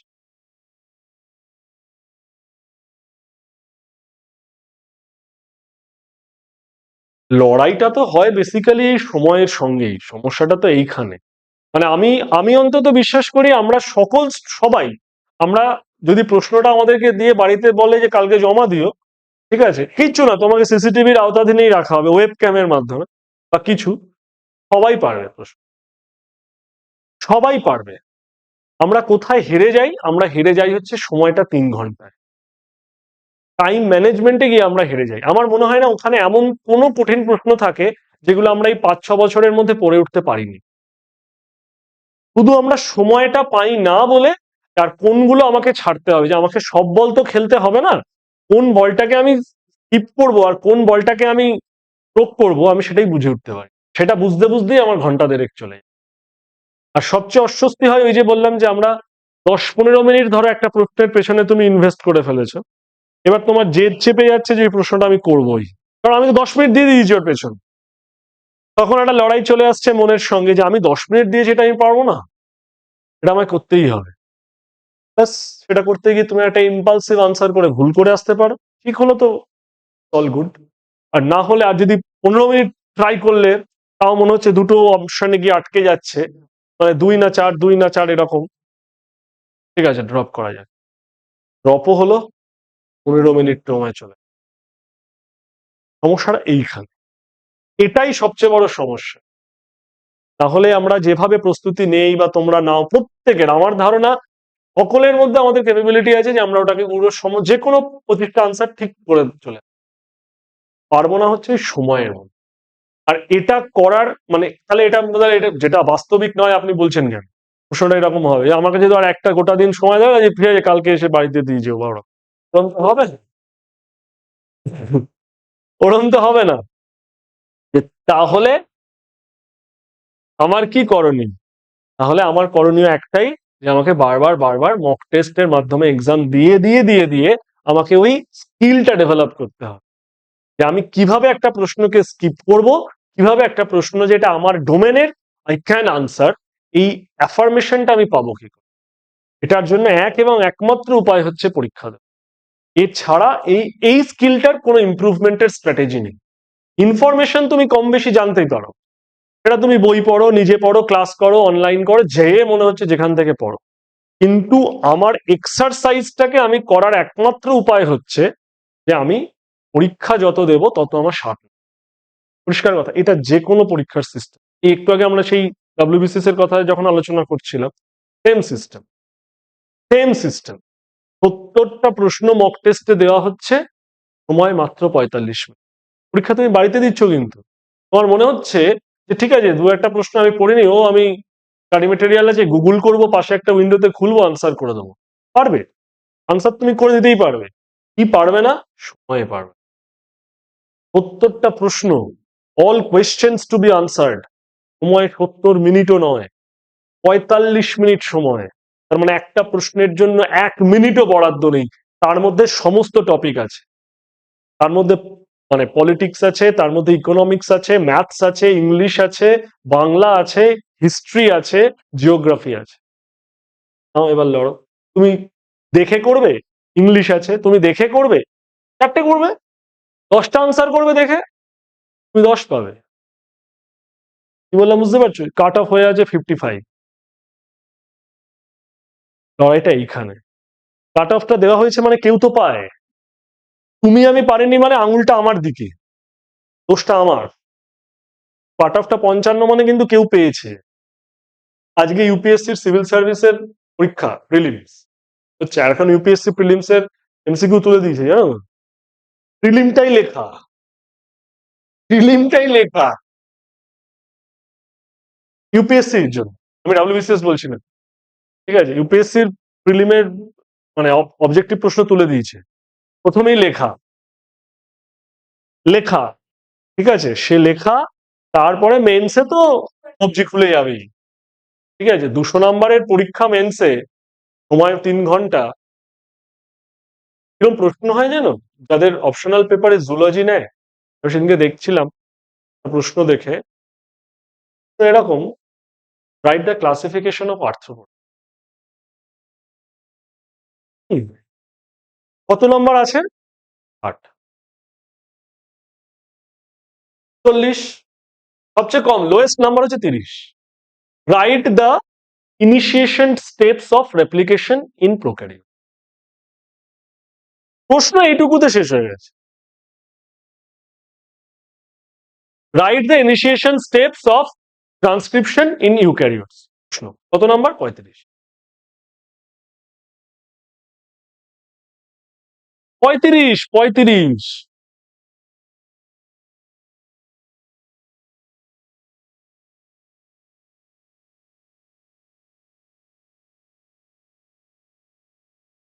এটাই তো ব্যাপার, তুমি কতটা ব্রিফলি সেটাকে এক্সপ্লেন করছো, এবং ওখানে নাম্বার গুলো থাকে হচ্ছে, মানে তার একটা স্ট্র্যাটেজি থাকে, সেটা হচ্ছে 35 মার্কস মানে তোমাকে কিন্তু 40 পাতা লিখতে বলছে না। 35 মার্কস মানে it is to be done within 350 words. 60 marks মানে হচ্ছে it is to be completed within 600 words. Tough বলেই তো ইউপিএসসি ওটা। অনার্সে তো লেজিবল প্রশ্ন থাকে, এখানে তো এরকম তোমাকে তো লেজিবল হিসেবে টেস্ট করছে না। ওখানে দেখছে যে তুমি কত ইনফরমেশন কত প্রিসাইজ ওয়েতে লিখতে পারছো। ট্রান্সক্রিপশন ইন ইউক্যারিওটস তুমি আমাকে যদি লিখতে বলো, আমি অন্তত 3 পাতা লিখে দিতে পারবো। কিন্তু ওরা 3 পাতা লেখা দেখতে চায় না, ওরা দেখতে চায় কতটা ক্রিস্পে এবং সময়। তোমার কাছে অনন্ত সময় নেই। 200 নম্বরের পরীক্ষা, 3 ঘন্টা সময়। আমরা 100 নম্বর 3 ঘন্টা লেগে শেষ করতে পারছে না। তার মানে ওখানে নিশ্চয়ই শেষ করা যায়। শেষ না করা যায়, অন্তত কাট অফটা তো পরিষ্কার করা যায় রে ভাই। 200-তে ওই রকম পেপার গুলোতে কাট অফ ওঠে কত জানো? 40, 156। আরে পায় তো লোক। হ্যাঁ, ডাব্লিউবিসিএস আছে, ডাব্লিউবিসিএস এর মধ্যে 30, 38, 38টা প্রশ্ন থাকে, মানে 38টা টপিক থাকে।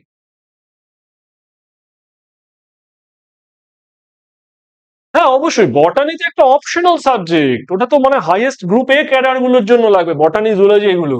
জেনারেল তোমার অ্যারিথমেটিক করতে হবে, 200 নম্বরের পাটিগণিত করা মুখের কথা নাকি? 200 নম্বরের বিশাল কঠিন। তুমি পারবে এখন ফট করে পাটিগণিত করো দেখি? জিপ, জিপ ফুলে বেরিয়ে যাওয়া জোগাড়।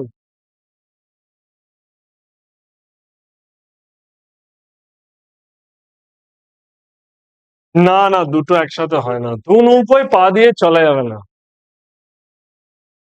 কি করবে কি করবে?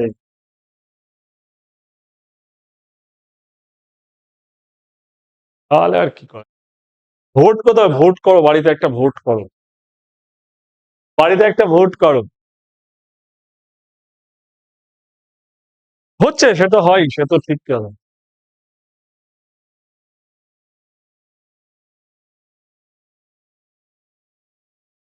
না মানে তুমি কি মানে এই ধরনের সিভিল সার্ভিসের প্রিপারেশন নিচ্ছ বা নিয়েছো? ব্যাস ঠিক আছে, তাহলে দু নৌকোয় পা দিয়ে চলা যাবে না। আমি সে ফর এক্সাম্পল বলছি যে যে কোনো পরীক্ষার ক্ষেত্রে the mode of preparation is so rigorous. আমি এটাই বলছি মানে। হ্যাঁ। কি দেবে বললে আরেকটু?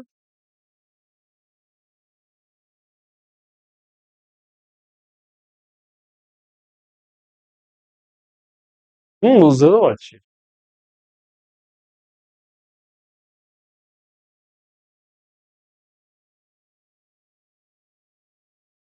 হুম। ঠিক। ওকে, চলো আমরা আবার পড়ায় ফিরি। সিভিল সার্ভিস থেকে আমরা। হ্যাঁ, ফ্যান চালালে শোনা যাবে না, ফ্যান চালালে শোনা যাবে। চলো। আচ্ছা, তাহলে আমরা এই ট্রান্সক্রিপশন ট্রান্সলেশন ব্লকারের জায়গাটা আমার কাছে ক্লিয়ার হলো কিছুটা। এইবারে ওরা এই মিড ব্লাস্টুলার ট্রানজিশনটাকে নিয়ে ওরা একটা এক্সপেরিমেন্ট করে। কি বললাম? মিড ব্লাস্টুলার ট্রানজিশনটাকে নিয়ে ওরা একটা এক্সপেরিমেন্ট করে। ওদের অবজেক্টিভটা ছিল এক্সপেরিমেন্টের যে আমরা কি কোনোভাবে কোনো অর্গানিজমের মিড ব্লাস্টুলার ট্রানজিশনটাকে কি কোনোভাবে ম্যানিপুলেট করা যায়, মানে whether the mid blastular transition can be altered. মানে আমার যদি এটা এমবিটি হয়, আমি কি এটাকে একটু এগোতে পারি, বা আমি কি এটাকে একটু পিছোতে পারি, মানে whether it will be manipulated by the system or not, নাকি এটা একটা প্রি ডিটারমাইন্ড একটা টাইমিং জোন যে এখানেই এটা হবে। Let's check. তো এটা করতে গিয়ে ওরা যখন মিড ব্লাস্টুলার ট্রানজিশন নিয়ে পড়াশুনো করলো, ঠিক আছে, ওরা পড়াশুনো করতে গিয়ে ওরা দেখলো যে আহ, সাধারণত কি হয়, ক্লিভেজের জন্য যেটা হয় সেটা হচ্ছে ক্লিভেজের সেলের ভলিউমটা বাড়ে না, সেলের নাম্বারটা বাড়তে থাকে। মানে ধরো তুমি একটা বড় ইটের টুকরো নিয়েছো, সেই ইটের টুকরোটাকে তুমি প্রচুর ছোট ছোট টুকরো করেছো, তার মানে টোটাল মাসটা তো বদলাচ্ছে না, কিন্তু সংখ্যাগুলো বদলাচ্ছে। আমার প্রথমে একটা বড় ইটের টুকরো ছিল, নাও ইট ইজ 100টা টুকরো, টোটাল যোগফলটা তো সেম। থিং ইজ দ্যাট, তার মানে ওরা যেটা দেখলো যে এটা যদি একটা সেল হয়, মানে এটা সাইটোপ্লাজম, এটা যদি নিউক্লিয়াস হয়, তাহলে ওরা এটার একটা ডিভিশন গল্প আছে। তুমি দেখো প্রত্যেকটা ক্ষেত্রে নিউক্লিয়াসটারও ডিভিশন হচ্ছে। মানে বেসিক্যালি ক্লিভেজ মানে হচ্ছে বা যে কোনো সেল ডিভিশন মানে সাইটোকাইনেসিস প্লাস ক্যারিওকাইনেসিস, রাইট? তো ইউজুয়ালি দেখা যায় যে এটা হচ্ছে পি বাই এন রেশিও বলে, অনেকে এন বাই পি রেশিও বলে, মানে নিউক্লিয়াস টু সাইটোপ্লাজমিক রেশিও। সেইটা ডিটারমাইন করে দেয় যে কতক্ষণ তোমার সেলটা ডিভাইড হতে পারে। ঠিক আছে, মানে আমার কাছে একদম লাস্ট মোমেন্ট অব্দি তোমার যতক্ষণ ডিভিশন করার এবিলিটি আছে, মানে ধরো এটা যদি আমার সেল হয়, এটা যদি আমার নিউক্লিয়াস হয়, ওর তো একটা ক্যাপাসিটি আছে, ক্যাপাসিটি হয়ে ধরো অনেকগুলো অনেকগুলো অনেকগুলো ডিভিশন হয়ে ফাইনালি এমন একটা পজিশন অফ সেলে এসে পৌঁছলো যে এটা আর ক্যান নট ডিভাইড ফার্দার। বললাম বুঝতে পারছি? এরকম মানে ইটের টুকরো, এত বড় টুকরোটাকে তুমি ভাঙতে ভাঙতে ভাঙতে ভাঙতে একটা ছোট্ট টুকরো পেয়েছো, আর ওটাকে ভাঙা যাচ্ছে না। এরকম একটা পজিশন তো বিলং করবেই। ওরা বলছে এইরকম একটা পজিশনে যখন আমরা পৌঁছবো, যখন সেল আর এখান থেকে কোনো ডিভিশন হবে না, এই টাইমটাকে আমাদের ম্যানিপুলেশন সিস্টেম হিসেবে আমরা কি ইউজ করতে পারি? Let's do. ওরা যেটা করলো, এইরকম একটা সিস্টেমে ওরা কি ম্যানিপুলেট করতে পারে, দুটো জিনিস ম্যানিপুলেট করতে পারে অল্টারনেটিভলি। এক হচ্ছে ওরা দেখছে যে ওরা বাইরে থেকে কিছু আরো সাইটোপ্লাজম অ্যাড করে দিতে পারে। ঠিক আছে, এক্সপেরিমেন্টালি। তাহলে ধরো আমার এইটা হচ্ছে সেই জায়গা যেটার পরে আর ডিভিশন করবে না, আমি বাইরে থেকে সাইটোপ্লাজম অ্যাড করছি নিউক্লিয়াসকে স্থির রেখে, নিউক্লিয়াস কনস্ট্যান্ট যা আছে আছে, সেটাকে রেখে আমি এই মানে যেটুকু ছিল, ধরো যদি এটা থাকে, আমি আরো এক্সট্রা সাইটোপ্লাজম অ্যাড করে দিই, তাহলে আমার সাইটোপ্লাজম আরেকটু ডিভিশন করার সুযোগ পাবে। তাহলে দেখা যাচ্ছে যে সাইটোপ্লাজম আরেকটু 1 রাউন্ড কি 2 রাউন্ড আরেকবার ডিভিশন করে যেতে পারবে, কারণ আমি সাইটোপ্লাজম বাড়িয়ে দিয়েছি। তাহলে যদি বাড়িয়ে দেই, যদি এইটা আমার এমবিটি হয়ে থাকে, এটা যদি আমার এমবিটি হয়, তাহলে কি হবে, আরো ডিভিশন বাড়লো, তাহলে এমবিটিটা একটু বেশি টাইমে সরে গেল। আমি কি বললাম বুঝতে পেরেছি, কারণ আমার সেল ডিভিশন আরেকটু বাড়ানো গেল। কি বললাম বুঝতে পেরেছি, এটা হচ্ছে একটা জিনিস।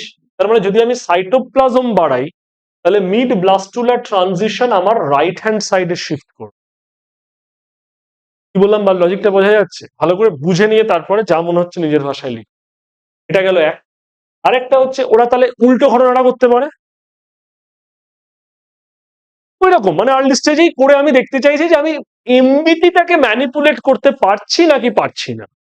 ঠিক একইভাবে ধরো এমন একটা টাইমে এলো যেখানে আর ডিভিশন করবে না, সেইখানে ওরা এর আগে যেটা করেছিল, ওরা সাইটোপ্লাজমকে ইনক্রিজ করেছিল।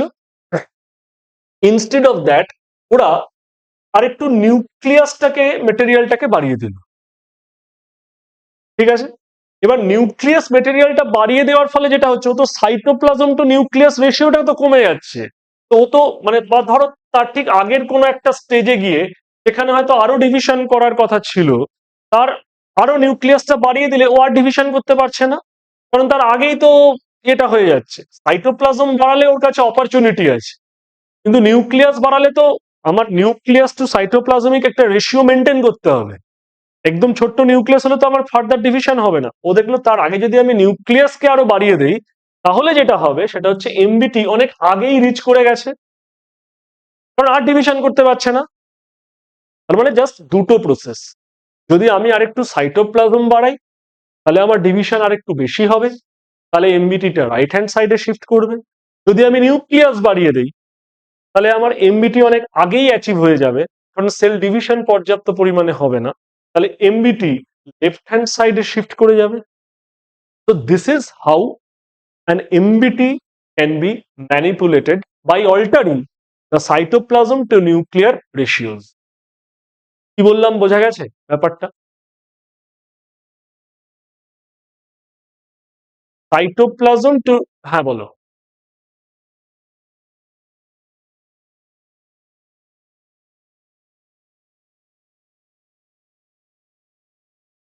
না, সেটাই তো, কারণ সাইটোপ্লাজম যদি আমি আরো বাড়িয়ে দেই, ওর কাছে সেলটা ডিভাইড করার অপরচুনিটিটা তো আরো বাড়ছে। আর নিউক্লিয়াস যদি আমি বাড়িয়ে দেই, কিন্তু ও পর্যাপ্ত সাইটোপ্লাজম পাচ্ছে না তো। মানে শুধু ক্যারিওকাইনেসিস বা শুধু cytokinesis is not the hallmark. Cytokinesis and karyokinesis proportionately, that is the hallmark. কি বললাম বুঝলে? তার মানে যদি আমি সাইটোপ্লাজমের সংখ্যাটা বাড়াই নিউক্লিয়াসটাকে স্থির রেখে, তাহলে ও আরেকটু ডিভাইড করার সুযোগ পায়, অন্তত 1 কি 2 রাউন্ড। কি বললাম বোঝা গেল? কিন্তু যদি আমি এরকম একটা পজিশন, ধরো এরকম একটা পজিশনে যদি দেখা যায় যে আমি নিউক্লিয়াসের রেশিওটাকে আরো বাড়িয়ে দিচ্ছি, তাহলে কিন্তু ও আর ডিভিশন করতে পারবে না। ও ওইখানেই স্টপ হয়ে যাবে, কারণ যত পরিমাণ সাইটোপ্লাজম তার একটা রেশিও অনুযায়ী নিউক্লিয়াসকে আমাকে স্থির রাখতে হবে, যে আমার এত রেশিওই চাই, নাহলে একটা সেলকে সেল হিসেবে রাখা যাবে না। এইটাই ঠিক করে দেবে যে আমার এমবিটিটা আমার রাইট হ্যান্ড সাইডে যাবে, মানে যদি আমার সেল আরো ডিভাইড করাতে পারি। পরিষ্কার কথা এটা ভাবো, যদি আমি এমবিটি মাঝখানে রয়েছে, যদি আমি সেল আরো কিছু রাউন্ড ডিভিশন করাতে পারি, তাহলে এমবিটি আর একটু শিফট করে যাবে। যদি অনেক আগেই সেল ডিভিশন স্টপ হয়ে যায়, তাহলে এমবিটি অনেক আগেই অ্যাচিভ হয়ে যাবে। এই লজিকটা বোঝা গেল তো এবার? এটাই মাথায় রাখবে যে আমি যদি সেলকে আরো ডিভাইড করাতে পারি, তাহলে আমার এমবিটিটাকে আমি আরো পিছোতে পারি। আর যদি আমি সেল ডিভিশনকে আটকে দিতে পারি, অনেক আগেই আটকে দিতে পারি, মানে by altering the nuclear to cytoplasmic ratio, not otherwise. এইভাবে যদি আমি অল্টারনেট বা ম্যানিপুলেট করতে পারি, তাহলে আমার একইভাবে সেল এমবিটিটা অনেক আগেই অ্যাচিভ হয়ে যায়। তো এইটা হচ্ছে মূল ফান্ডাটা ছিল, মানে টার্গেটটা ছিল হচ্ছে যে আমরা এমবিটিটাকে কি ম্যানিপুলেট করতে পারি, এই এক্সপেরিমেন্ট গুলোর পরে ওদের উত্তর হচ্ছে ইয়েস উই ক্যান। আইদার আমি সেল ডিভিশনের প্রোগ্রেসটাকে স্লো করে দিতে পারি, অথবা সেল ডিভিশন প্রোগ্রেস আর একটু বাড়াতে পারি। যদি সেল ডিভিশন বাড়াই তাহলে আমার এমবিটি পিছিয়ে যাবে, মানে সামনে এগিয়ে যাবে, এমবিটির লাইনটা আর একটু এগিয়ে যাবে। যদি আমি সেল ডিভিশনকে অনেক আগেই হল্ট করে দিতে পারি তাহলে এমবিটির লাইনটা আর একটু লেফট হ্যান্ড সাইডে সরে। তো I can manipulate the MBT zone. বোঝা গেল এবার?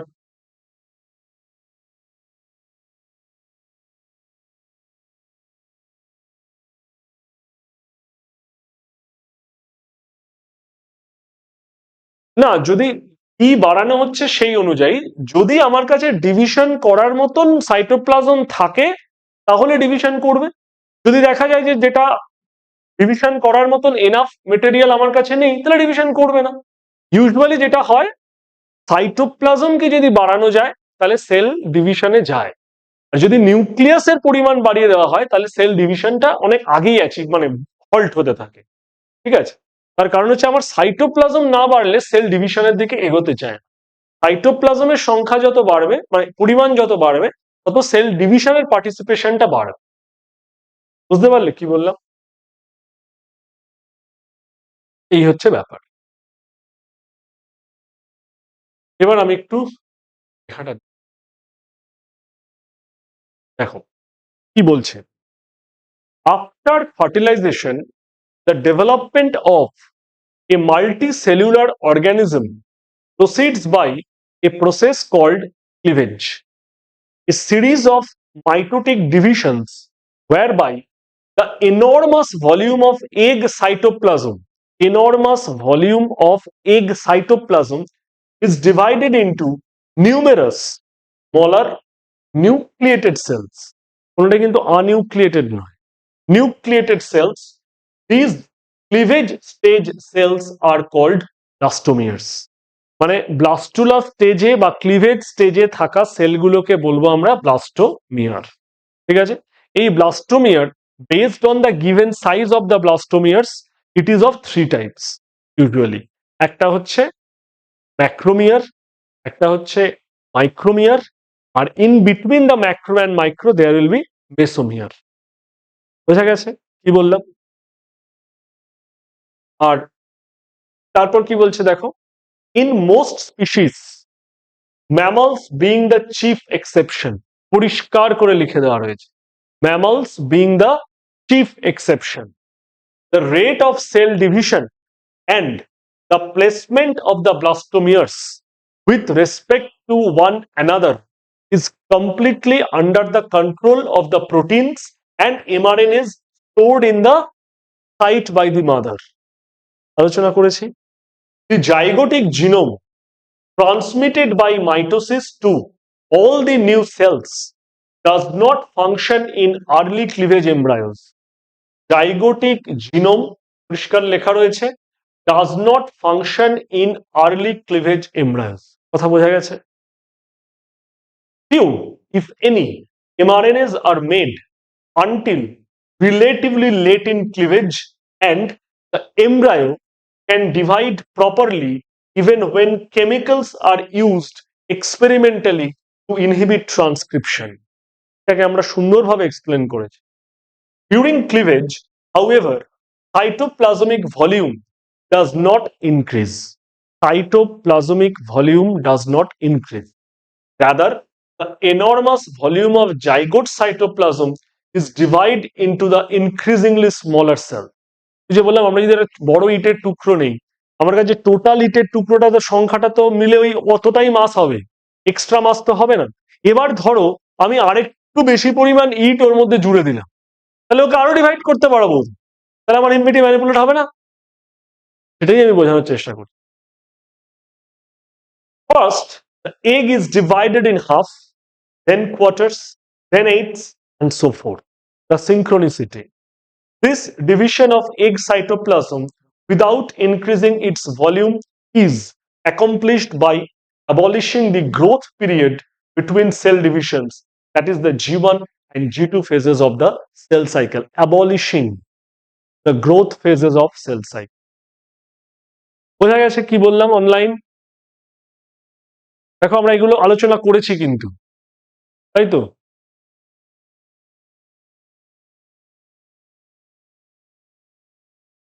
One consequence of this rapid cell division is that the ratio of cytoplasmic to nuclear volume gets increasingly smaller as cleavage progresses.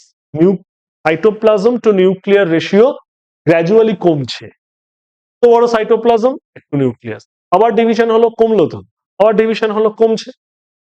increasingly smaller as cleavage progresses. In many types of embryos, such as those of Xenophus and Drosophila, but not those of C. elegans or mammals, this decrease in cytoplasmic to nuclear volume ratio is crucial in timing the activation of certain genes. কারণ এমবিটির উপরে depend করে থাকে যে zygotic জিনগুলো activated হবে কি হবে না। কি বললাম বোঝা গেছে? For example, in the frog Xenopus levis, transcription of new messages is not activated until after 12 division. At that time, the rate of cleavage decreases, the blastomeres become motile, the nuclear genes begin to be transcribed. This stage called mid-blastular transition. আমরা যা বুঝেছি সেটা রিফ্লেকশনটা দেখো বুঝতে পারা যাচ্ছে। It is thought that some factor in the egg being titrated by the newly made chromatin, because the time of this transition can be exchanged by experimentally altering the ratio of chromatin cytoplasm in the cell. যে alter করছিলাম আমরা, তাকে স্থির রেখে আটটাকে change করছিলাম, আবার সাইটোপ্লাজমকে স্থির রেখে নিউক্লিয়াসকে বদলে দিই। Thus, cleavage begins soon after fertilization and ends shortly after the stage when the embryo achieves a new balance between nucleus and cytoplasm. এই ব্যালেন্সটা ইজ ইম্পর্টেন্ট, যে আমায় কখন থামতে হবে। নিউক্লিয়ার, আমি শুধু ডিভিশন করেই যাচ্ছি ব্যাপারটা তা নয়। এই nuclear to cytoplasm is giving you the message where to stop, where to enter a new phase, where it is MBT is achieved. A nuclear to cytoplasm ratio is crucial to decide the cleavage to progress or not to. কি বললাম বোঝা গেছে? First, mid-blastula কি বলছে? The embryo now enters a mid-blastula transition in which several new properties are added to the biphasic cell divisions of the embryo. Biphasic, S R M phase, আর তো phase নেই আর্লিতে। First, the gap stages G1 and G2 are added to the cell cycle. বোঝা গেছে? এখানে জেনোপাসের কথা বলা রয়েছে। Second, the synchronicity of the cell division is lost because different cells synthesize different regulators of MPF. MPF মানে বুঝি আমরা। After numerous synchronous rounds of mitosis, the cell begins to go their own way. এবার sell তার নিজের মতন করে division করবে, ওকে আর কেউ ম্যাটারনাল হোক কেউ হোক তাকে আর ম্যানিপুলেট করছে না। Third, new mRNAs are transcribed. Many of these messages encode proteins that will become necessary for gastrulation. In several species, if transcription is blocked, cell division will still occur at normal rates and times, but the embryo will not be able to initiate gastrulation. কথাটা বোঝা গেছে? ও তো গ্যাস্ট্রুলেশনে ঢুকতে পারছে না, কিন্তু MBT achieve হয়ে গেছে। লজিকটা ক্লিয়ার হচ্ছে আস্তে আস্তে একটু? বইয়ের ভাষায় দেখো, তাই ভাবছি। এই জায়গাটা যেটা বললাম, ওই যে আমরা প্রথমেই বললাম যে যদি ট্রান্সক্রিপশন ব্লকার আমরা ইউজ করি তাহলে কি হবে? তাহলে সেলটা আর্লি স্টেজে এসে ডিভিশন কিন্তু নর্মাল রেট নর্মাল পেসে কিন্তু চলবে। আমি কি ইউজ করেছি? Transcription blocker. ঠিক আছে, তার মানে ও ডিএনএ থেকে আরএনএ হওয়াটাকে ইনহিবিট করবে, রাইট? তাহলে এইরকম পজিশনে আমার আর্লি স্টেজ ক্লিভেজ হবে কি হবে না, এটা কি উত্তর দেবে বলো?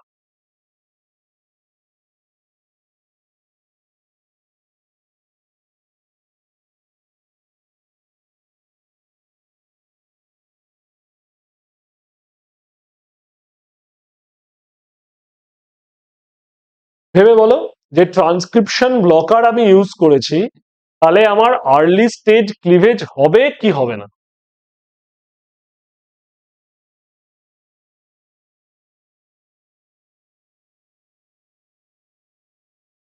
রাইট, একদম ঠিক। তাহলে আমার আর্লি স্টেজ ক্লিভেজ হবে। কোথাও কি অসুবিধা হবে, মানে কোথাও আটকে যাবে কি? আচ্ছা, মানে কখন আটকাবে, মানে আটকাতে পারে কি, আমি সেটাই জানতে চাইছি।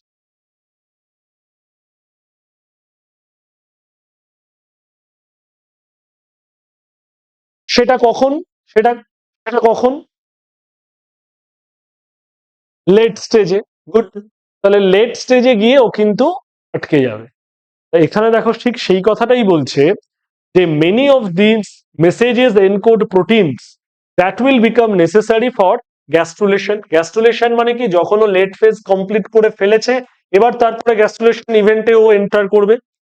In several species, if transcription is block, cell division will still occur at normal rates and times, but the embryo will not be able to initiate gastrulation, কারণ লেট ফেজে গিয়ে আর কাজ করছে না, তো লক হয়ে বসে আছে, তো এই জন্য গ্যাস্ট্রুলেশন বিগিন হচ্ছে না। তো many of these new messenger RNAs are also used for cell specification and তারপরে তো ব্লাম। কি বললাম, ব্যাপারটা বোঝা গেছে? এগুলো কিন্তু খুব হলমার্ক ইভেন্ট, যার জন্য আমাদের এই প্রথম পার্টের পড়াটা ছিল হচ্ছে বেসিক কনসেপ্ট অফ ক্লিভেজ। আমাদের এই জিনিসটা আগে বুঝতে হবে, ক্লিভেজের সময় ঠিক কি কি ঘটনাগুলো ঘটে। মানে and this is more or less similar to all organisms. যে এক্সেপশনস গুলো ম্যামলস এর আছে সেটা আমি একটু পরে বলছি, লিখে নেবো 1 2 3 4। বোঝা গেছে কি বললাম?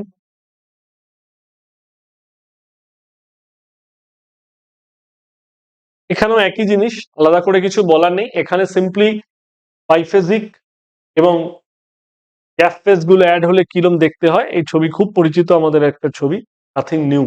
বাট এটা হচ্ছে বাইফেজিক, যেখানে শুধুমাত্র এম ফেজ এবং এস ফেজ এটুকু রয়েছে, কোনো gap phases are not present. আর এক্ষেত্রে দেখতেই পাচ্ছি পরিষ্কার করে G1 G2 ইজ গিভেন। এটা গিলবার্ট থেকেই নেওয়া, কোনো আঁকা ফাঁকা না। এটাও সেম জিনিস। আম, বুঝতেই পারছি এখানে একটা ক্লিভেজ ফারও দেখানো হয়েছে, মানে একটা সেল আর একটা স্ক্যানিং ইলেকট্রন মাইক্রোস্কোপি, যেখানে কিন্তু পরিষ্কার সেলটা যে ডিভাইড করছে, সাইটোকাইনেসিস হচ্ছে, সেটা পরিষ্কারভাবে এখানে ক্লিয়ারলি দেখা যাচ্ছে, and this is called the cleavage furrow. এবং এই ক্লিভেজের সময় আমরা যদি দেখি, এটা ধরো দুটো সেল, খুব পরিষ্কার একটা ছবি। এই যে সেলটা থাকে, এই যে, মানে যদি জিনিসটাকে ভাবি, এই যে বাইরের দিকে যদি 3 ডাইমেনশনালি ব্যাপারটাকে ভাবো, এইটা হচ্ছে কর্টিক্যাল সাইটোপ্লাজম। আর এই মাঝখানে যেটা, এটা হচ্ছে আমার মাঝের একটা অংশ। এই যে দেখো ক্রোমোজোম গুলো একে অপরের সঙ্গে লেগে আছে, এটাকে কে ধরে রাখে? মাইক্রোটিউবিউল। আর এই যে রিংটা দেখতে পাচ্ছি, লাল রঙের যে রিংটা, এটা হচ্ছে কর্টিক্যাল লোকেশন। মানে ধরো আমার এইরকম একটা জিনিস, আর এই দুটোর মাঝখান দিয়ে ধরো এইরকম মাইক্রোফিলামেন্ট গুলো গেছে, দুটো এন্ডে ক্রোমোজোম লেগে আছে। তাহলে গ্র্যাজুয়ালি যেটা হয় সেটা হচ্ছে, আমি ওদেরকে দেখাই, গ্র্যাজুয়ালি যেটা হয়, এটা হচ্ছে কর্টিক্যাল সাইটোপ্লাজম। এটা হচ্ছে এই জায়গাটা কর্টিক্যাল সাইটোপ্লাজম। এই কর্টিক্যাল সাইটোপ্লাজমটাকে আস্তে আস্তে ও একটা চাপ প্রেসার দিচ্ছে, আর এই মাঝখান থেকে জিনিসটা একটা টিয়ার অফ করে করে ছিঁড়ে যাচ্ছে। এইভাবে এই ছিঁড়ে যাওয়ার জায়গাটা হচ্ছে ঠিক এইরকম। ঠিক আছে, এখানকার বক্তব্যটা কি? এখানে এটাই হচ্ছে বক্তব্য। ঠিক এই লেখাটাকে ভালো করে যদি আমরা ভাবি, যে if it is all about the cytokinesis and karyokinesis event, তাহলে simply when it is karyokinesis, তার মানে ক্রোমোজোম গুলো আলাদা হওয়ার চেষ্টা করছে। The mitotic spindle, mitotic spindle মানে হচ্ছে তার মেজর প্রোটিন কম্পোজিশন হচ্ছে টিউবিউলিন মাইক্রোটিউবিউল, একটু আগেই বলছিলাম। এবং সেটা হচ্ছে সেন্ট্রাল সাইটোপ্লাজম। আর সেটাকে ব্লক করতে পারে কলচিসিন, জানি আমরা কলচিসিন দিলে ব্লক হয়ে গেল। ঠিক একইভাবে if the process is cytokinesis, মানে আমি যদি আবার আগের ছবিটায় যাই, এইটা হচ্ছে সাইটোকাইনেসিসের জায়গাটা। এখানে সেলের সাইটোপ্লাজম ভেঙে যাচ্ছে আস্তে আস্তে, আর এটা হচ্ছে সেলের নিউক্লিয়ার পোর্শন, যেটা ভেঙে যাচ্ছে। If the process is cytokinesis, contractile ring, ওই যে রিংটা বলছিলাম, and the contractile ring is made up of actin filament. Chromosome গুলো লেগে রয়েছে কিন্তু মাইক্রোটিউবিউল, আর এটা হচ্ছে অ্যাক্টিন ফিলামেন্ট মেট। এটা হচ্ছে কর্টিক্যাল সাইটোপ্লাজম, একটু আগেই বলছিলাম বারবার করে। And cytochalasin B is the drug যেটা কিন্তু ব্লক করে দেয় অ্যাক্টিন ফিলামেন্টকে। তাহলে এই ড্রাগগুলো ইউজ যদি আমরা করি, তাহলে কোনটা ক্যারিওকাইনেসিসকে আটকাচ্ছে, কোনটা সাইটোকাইনেসিসকে আটকাচ্ছে, সেটা আমার কাছে ক্লিয়ার। দেখো এই একটা ছোট্ট টেবিল কিন্তু খুব ইনফরমেটিভ, মানে এটা মাল্টিপল ইউজ। তুমি যদি সাইটোস্কেলিটন পড়ো সেখানেও ইনফরমেশন কাজে লাগবে, সেল বায়োলজির দিক থেকেও একটা ছোট্ট ইনফরমেটিভ রয়েছে, অ্যান্ড আলটিমেটলি তার অ্যাপ্লিকেশনটাই তো ডেভেলপমেন্টাল ইভেন্ট। কি বললাম অনলাইনে বোঝা গেছে?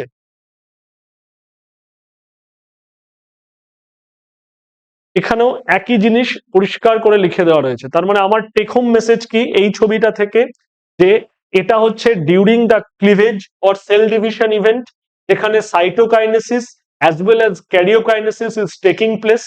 If it is cytokinesis, it is the ring. এই ringটা is important, which is called contractile ring, and that is made up of actin microfilament, and it is located at the cortical cytoplasm area. Clear?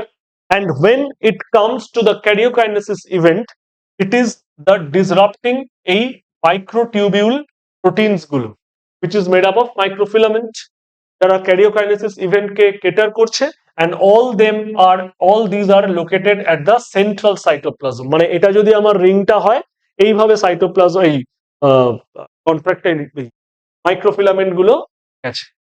মানে এখান থেকে যত আমার চাপ পড়ছে আস্তে আস্তে, তত আমার এই জায়গার পোর্শনটা আস্তে আস্তে ক্লিয়ার করে যাবে। And this is the area যেখানে অনেকটা দেখতে পাচ্ছি সাইটোপ্লাজম গুলো, এই সাইটোপ্লাজম বলছি, এই কন্ট্রাক্টাইল রিং ওকে কিরকম ভাবে চেপে দিচ্ছে। এটা একটা স্ক্যানিং ইলেকট্রন মাইক্রোস্কোপের ছবি, যেটার অ্যাকচুয়ালি স্কিমেটিক হচ্ছে অনেকটা এইরকম। মানে ঠিক এই জায়গাটাকে আমরা এরকম দেখতে, বোঝা গেছে?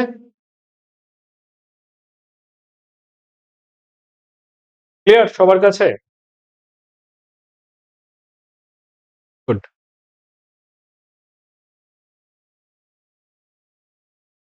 এইখানে আসি, এইটা হচ্ছে ফেট ম্যাপ।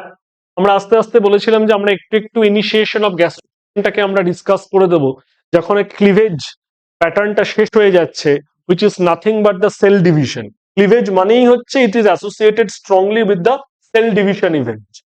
সেল ডিভিশন মানেই সাইটোকাইনেসিস অ্যান্ড ক্যারিওকাইনেসিস। যখন এবার আস্তে আস্তে আমরা এর মধ্যে ঢুকছি, ধরো cell division is completed, now it is entering into the gastrulation event. আমরা বলেছিলাম গ্যাস্ট্রুলেশন ইভেন্টের হলমার্ক কি? It's not the cell division, rather the cell movements, that is the hallmark of gastrulation. আর ক্লিভেজের হলমার্ক কি ছিল? Cell division. ঠিক আছে? তাহলে আলটিমেটলি যেটা হয়, এই ছবিটা আমার কাছে ডিনোট করে হচ্ছে যে প্রত্যেকটা অর্গানিজম, জেব্রাফিশ, ফ্রগ, মাউস এবং চিক, এদের প্রত্যেকের ফেট ম্যাপ কি করে তৈরি হয়েছে। ফেট ম্যাপ মানে হচ্ছে when the cleavage is completed and the cell is now ready to enter inside the gastrulation event, এবং গ্যাস্ট্রুলেশন ইভেন্টের হলমার্ক বলেছিলাম সেল মুভমেন্টস, এবং during the cell movements it is actually marking the area which is going to be ectoderm, which is going to be endoderm or mesoderm. এই এরিয়াগুলোকে mark করে দেওয়া কাজ হচ্ছে gastrulation ইভেন্টের। এবং যখন এই এরিয়াগুলো has already been marked, it the embryo looks like this. ঠিক আছে? এই মার্কিং এরিয়াগুলোকে, মানে যেটা প্রবাবল একটোডাম, এন্ডোডাম বা মেসোডাম, এগুলোকে একটা ইন্টারন্যাশনাল ডাই করার সিস্টেম আছে। যেমন যেগুলো একটু ব্লুইশ কালারের এরিয়া দেখতে পাচ্ছি আমরা, that is going to be the ectoderm. যেগুলো একটু রেড ইন কালার দেখতে পাচ্ছি, দ্যাট ইজ দ্য মেসোডাম। আর যেটা একটু ইয়েলোইশ ইন কালার দেখতে পাচ্ছি, সেটা হচ্ছে এন্ডোডাম। এটা একটা ইন্টারন্যাশনাল কালার কোড। ঠিক আছে? যেটা bluish in colour, that would be the ectodermal derivative, যেটা রেড ইন কালার সেটা মেসোডার্মাল ডেরিভেটিভ, আর যেটা yellow in colour that would be the endodermal derivative. তাহলে আমার প্রত্যেকটা দেখো ছবিতে জার্ম লেয়ার গুলো ডেজিগনেটেড হয়ে গেছে। Now how it is being track, যে এই ট্র্যাকিং করার মাধ্যমে আমি বোঝার চেষ্টা করছি যে একটোডার্ম থেকে আমার কি কি তৈরি হবে। তাহলে এই ব্লু কালার গুলো আমার যেখানে যেখানে আমি পাবো, that would be the derivative of ectoderm. যেখানে আমি রেড কালার গুলো পাবো, that could be the mesodermal derivative. আর ইয়েলো হলে বুঝতে পারবো সেগুলো এন্ডোডার্মাল ডেরিভেটিভ। এই যে প্রত্যেকটা জার্ম লেয়ারের ডেরিভেটিভ গুলোকে ট্র্যাক করার যে আইডিয়াটা, that is driven by this fate map concept. So this is how a fate map of an organism তার এমব্রায়োনিক স্ট্রাকচারের ফেট ম্যাপ করার ইম্পর্টেন্স বা কিভাবে করা হয়। until the germline cells sorry until the germ layer cells is being present, ততক্ষণ আমি কিন্তু ট্র্যাক করতে পারবো না। তাহলে এটা করার একমাত্র উপায় হচ্ছে গ্যাস্ট্রুলেশনের সময়। বললাম, কারণ গ্যাস্ট্রুলেশনের পরের ইভেন্ট কি যদি জিজ্ঞেস করা যায় ইন সিকোয়েন্স, গ্যাস্ট্রুলেশনের পরের ইভেন্ট হচ্ছে অর্গ্যানোজেনেসিস, অর্গ্যান ফরমেশন হবে। কি বললাম বুঝতে পেরে গেছে? তাহলে আমার ক্লিভেজের মানে ব্লাস্টুলেশন, তারপর হচ্ছে গ্যাস্ট্রুলেশন, গ্যাস্ট্রুলেশনের পরে হচ্ছে অর্গ্যানোজেনেসিস। অর্গ্যানোজেনেসিস মানে কোন জার্ম লেয়ার থেকে কি কি অর্গ্যান ডেভেলপ করতে পারে।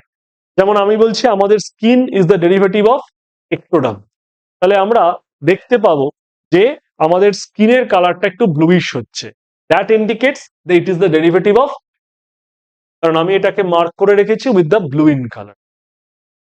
ঠিক আছে, এইটা হচ্ছে ফেট ম্যাপের কনসেপ্ট। যে ফেট ম্যাপ বলতে অ্যাকচুয়ালি কি বোঝায়, মানে it is nothing but the mapping of the germ layer, তাদের কি ফেটটা তৈরি হচ্ছে আলটিমেটলি, সেটাকে ম্যাপ করার যে প্রসিডিওর, তাকে আমরা বলি হচ্ছে ফেট। বোঝা গেছে? ক্লিয়ার? অনলাইনে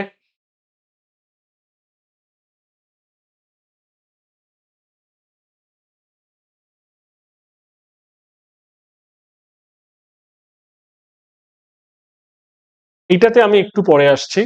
এটা হচ্ছে সেই মুভমেন্টস গুলোর নাম, যেই মুভমেন্টস গুলো ডিউরিং গ্যাস্ট্রুলেশন বলেছিলাম যে it is the hallmark of event, যেখানে সেল মুভমেন্টস হয়। এই মুভমেন্ট গুলোর জেনারেলাইজ নাম হচ্ছে মরফোজেনেটিক মুভমেন্টস। আমি এটাতে একটু পরে আসছি। তার আগে এখানে দেখো কিছু ক্লিভেজ প্লেনের কথা বলা হয়েছে। ঠিক আছে, ক্লিভেজ প্লেন গুলো আমি এখানে লিখেও দিয়েছি সুন্দর করে। প্রত্যেকটা ক্লিভেজ প্লেনের কথা বলা হয়েছে। একটা হচ্ছে মেরিডিওনাল প্লেন, একটা হচ্ছে ভার্টিক্যাল প্লেন, একটা ইকুয়েটোরিয়াল প্লেন, একটা ল্যাটিচুডিনাল প্লেন। ঠিক আছে, ব্যাপারটা ঠিক কিরকম দেখো। মেরিডিওনাল প্লেন হচ্ছে এইরকম, আমি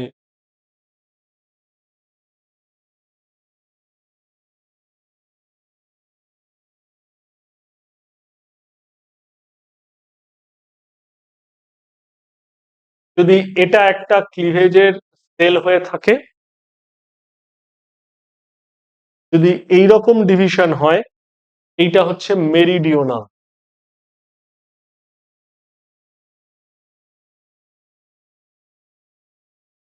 ঠিক আছে, যদি এটা এই রকম হয়ে থাকে ক্লিভেজ প্লেনটা, তাহলে এটাকে বলবো ল্যাটিচুডিনাল। ক্লিয়ার? যদি এটাকে এই রকম হয়ে থাকে, আমি কিন্তু সেম আঁকিনি, ভার্টিক্যাল।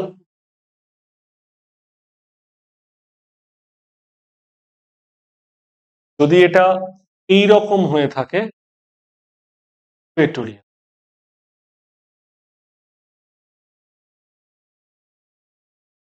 দেখো তো, বোঝা যাচ্ছে? মানে আমি একটা এঁকেছি এইরকম, এইরকম, আরেকটা এঁকেছি হচ্ছে এইরকম। ক্লিয়ার? ক্লিভেজ প্লেন বোঝা গেছে?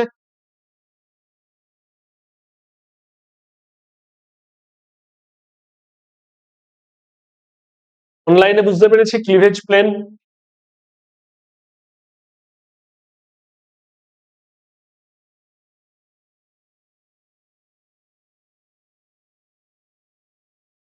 এখানেও দেখানো রয়েছে, এবং এখানে প্রত্যেকটা ক্লিভেজ প্লেন সম্পর্কে এক লাইন করে লিখেও দিয়েছি আমি।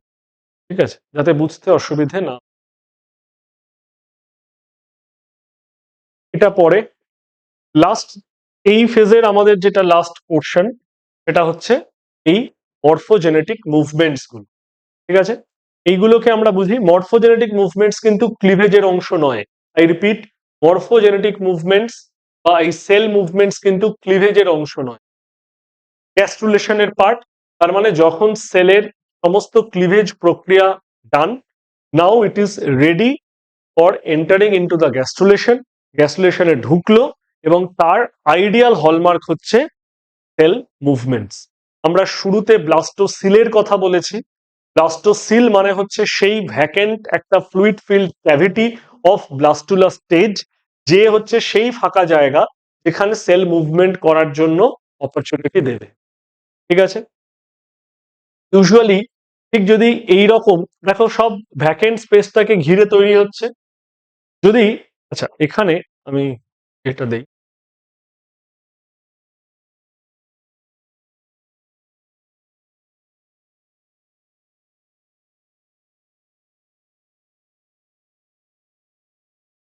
সাধারণত দু ধরনের মুভমেন্ট ইনভ্যাজিন এই গ্যাস্ট্রুলেশনের মধ্যে দেখতে পাওয়া যায়। এটাকে বলা হয়, আগেই বলেছি, মরফোজেনেটিক মুভ।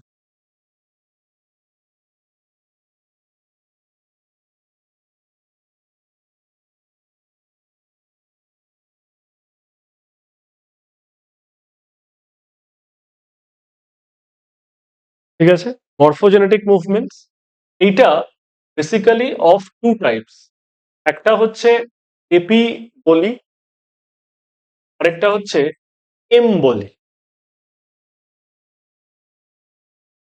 এপি শব্দের মানে হচ্ছে আউটসাইড, বাইরে। ঠিক আছে, আর বলি বা বোলাস শব্দটার মানে হচ্ছে মুভমেন্ট। ঠিক আছে, তাহলে এপি বলির কথাটার মানে অনেকটা ক্লিয়ার। যদি কোনো সেলের মুভমেন্ট আউটসাইড হয় তাহলে আমরা তাকে বলবো এপি বলি। এর কোনো ডিভিশন নেই। যদি কোনো সেলের মুভমেন্ট আউটসাইডের সেলের হয়, সেলের আউটসাইড রিজিয়নে হয়, তাকে আমরা ডাকবো এপিবলিক মুভমেন্ট।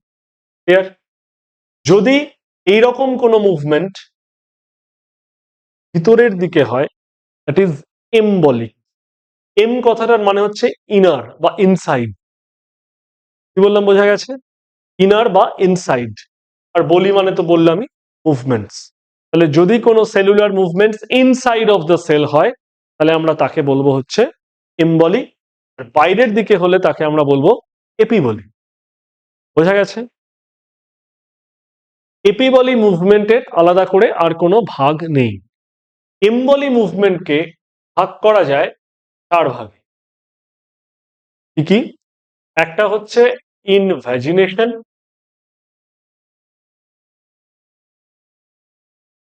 নেক্সট হচ্ছে ইনভলিউশন, ইনগ্রেশন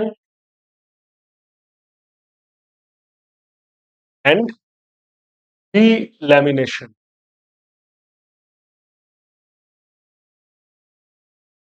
অ্যান্ড ডিল্যামিনেশন। বোঝা গেছে? এই 4টে টাইপকে এবার যদি আমরা, মানে আমরা কোন জায়গাটা বোঝার চেষ্টা করছি বুঝতে পারলাম তো? আমরা এবার যদি ছবিতে চলে যাই, যে ছবিটা আমরা দেখেছি, এখানে আসো। দেখো প্রথমে রয়েছে ইনভ্যাজিনেশন। ছবিটা ভালো করে খেয়াল করো। Infolding of cell sheet into the embryo. তার মানে সেলের সেল, মানে যে সেলগুলো বাইরের লেয়ারে ছিল তারা আস্তে আস্তে ভিতরের দিকে মুভ করতে শুরু করেছে। Look at this movement. এই সেলগুলো আস্তে আস্তে ভিতরের দিকে মুভ করতে শুরু করে। এইটাকে আমরা বলবো হচ্ছে ইনভ্যাজিনেশন।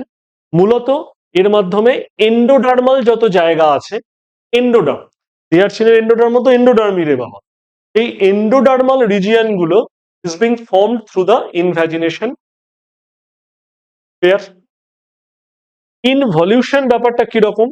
ইনভলিউশনের ক্ষেত্রে এখানেও বাইরের সেলগুলো ভিতরের দিকে মুভ করতে শুরু করছে, কিন্তু দে অল নিড আ সাবস্ট্রেটাম। একটা সলিড সাবস্ট্রেটাম চাই।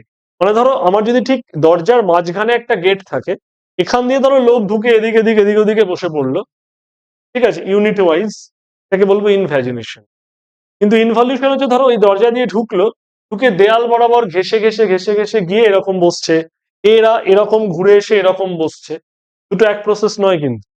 ওরা একটা সাবস্ট্রেটাম হিসেবে ইউজ করছে আমার ইনসাইড ওয়ালটাকে। ঠিক আছে, এখানে যেভাবে হচ্ছে দুটো মুভমেন্টের পার্থক্য বোঝা যাচ্ছে। এখানে দেখো মুভমেন্টটা এই সাবস্ট্রেটাম গুলোকে ইউজ করছে। এখানে অ্যারোটা বুঝতে পারছি, এখানে একটা অ্যারো রয়েছে। এই ওয়ালটাকে, ইনসাইড ওয়ালটাকে ওরা একটা সাবস্ট্রেটাম হিসেবে, একটা লেয়ার হিসেবে ইউজ করে। এইটাকে আমরা বলবো ইনভলিউশন। মূলত ইনভলিউশনের মাধ্যমে মেসোডার্মাল লেয়ার গুলো তৈরি হয়। একটা জিনিস মাথায় রাখবে, এটা মুখস্থ করার কিছু নেই। ইনসাইড লেয়ার মানে কি? ইনসাইড লেয়ার মানে তো দুটোই আছে, আইদার এন্ডোডার্ম অথবা মেসোডার্ম। আর আউটসাইড লেয়ার মানে হচ্ছে একটোডার্ম। আর আউটসাইডের মুভমেন্টকে আমরা বলেছি এপিবলি। তাহলে এপিবলির মাধ্যমে শুধুমাত্র একটোডার্মালই সম্ভব। আর বাকি এমবলিক মুভমেন্ট গুলোর মাধ্যমে it can be either endodermal or mesodermal. Usually এন্ডোডার্মালের জন্য ইনভ্যাজিনেশনটাই সব থেকে গ্রহণযোগ্য process for all types of organisms. আর মেসোডার্মালের জন্য it can be either involution, delamination অথবা ইনগ্রেশন। ঠিক আছে, আমরা ইনভলিউশন ব্যাপারটা বুঝতে পেরেছি। ইনগ্রেশন মানে হচ্ছে, যেমন ভাবে আমরা ক্লাসে পড়তে এলাম, ধরো প্রথম ও চলে এলো, একজন ইন্ডিভিজুয়াল মাইগ্রেশন, একসঙ্গে সবাই নয়, ইন্ডিভিজুয়াল মাইগ্রেশন। ও ঢুকলো, ঢুকে এখানে বসে পড়লো, তারপর ও ঢুকলো, ঢুকে ওখানে বসে পড়লো, তারপর আরেকজন ঢুকলো, ওখানে বসে পড়লো, তারপর আরেকজন ঢুকলো, এখানে বসে পড়লো। Individual migration of cell, but inside, ভিতরের দিকে। কি বলছে? Migration of individual cells into the embryo. Clear? বুঝতে পেরেছি? এভাবে কি তৈরি হচ্ছে? Sea urchin mesoderm.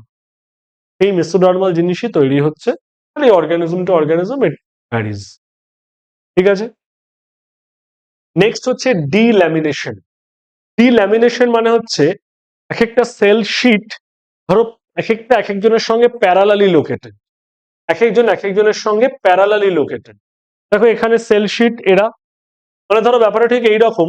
ধরো বাইরে কিছু বেঞ্চ বসা রয়েছে, বেঞ্চে পাঁচজন পাঁচজন করে তিনটে বেঞ্চ বসেছে। ধরো প্রথম বেঞ্চের লোকজনকে আমি বললাম তোমরা ভেতরে চলে আসো, তারা একটা সবাই একসঙ্গে একটা ইউনিট হিসেবে ভেতরে এসে সামনের বেঞ্চে বসে পড়ল। তারা যখন মুভ করে ভেতরে চলে এলো, পেছনের দ্বিতীয় বেঞ্চে যারা বসেছিল তারা উঠে সামনের বেঞ্চটায় এসে বসলো, তৃতীয় বেঞ্চে যারা বসেছিল তারা এসে বসলো। আমি লজিকটা বোঝাতে পারছি? তারপরে আমি আবার সেকেন্ড সেলশিট যারা বাইরে সেকেন্ড বেঞ্চে ছিল, যারা এখন ফার্স্ট বেঞ্চে চলে এসছে, তাদেরকে আমি বললাম যে তোমরা আবার উঠে চলে আসো, তারা এসে এখানে সেকেন্ড বেঞ্চে বসে পড়লো। তাহলে এই রকম ভাবে প্রসেস ওয়াইজ এক একটা সেল শিট, যেটা এক একজন একজনের সঙ্গে প্যারালালি লোকেটেড, এইরকম ভাবে যে মুভমেন্টটা হয় পুরো শিটটা সমেত, তাকে আমরা বলবো হচ্ছে ডিল্যামিনেশন। এইভাবে সবচেয়ে ভালো এক্সাম্পল হচ্ছে ম্যামেলিয়ান অ্যান্ড বার্ডের হাইপোব্লাস্ট ফর্মেশন। ঠিক আছে, এপিব্লাস্ট ডরসালি লোকেটেড, তার মাঝে থাকে হচ্ছে একটা লেয়ার, একটা ক্যাভিটি, মানে এটা যদি এপিব্লাস্ট হয়, এটা হচ্ছে হাইপোব্লাস্ট। এপিব্লাস্ট হচ্ছে ডরসালি লোকেটেড, হাইপোব্লাস্ট হচ্ছে ভেন্ট্রালি লোকেটেড। এবং এই দুটোর মাঝে যে ফাঁকা জায়গাটা দেখতে পাচ্ছি, এই যে ফাঁকা স্পেসটা দুটোর মাঝে, এই ফাঁকা স্পেসটাকে বলা হয় সাবজার্মিনাল ক্যাভিটি। ঠিক আছে, এপিব্লাস্ট হাইপোব্লাস্ট দুটোর মাঝখানে যে ফাঁকা জায়গাটা তাকে বলা হয় সাবজার্মিনাল ক্যাভিটি। ঠিক আছে,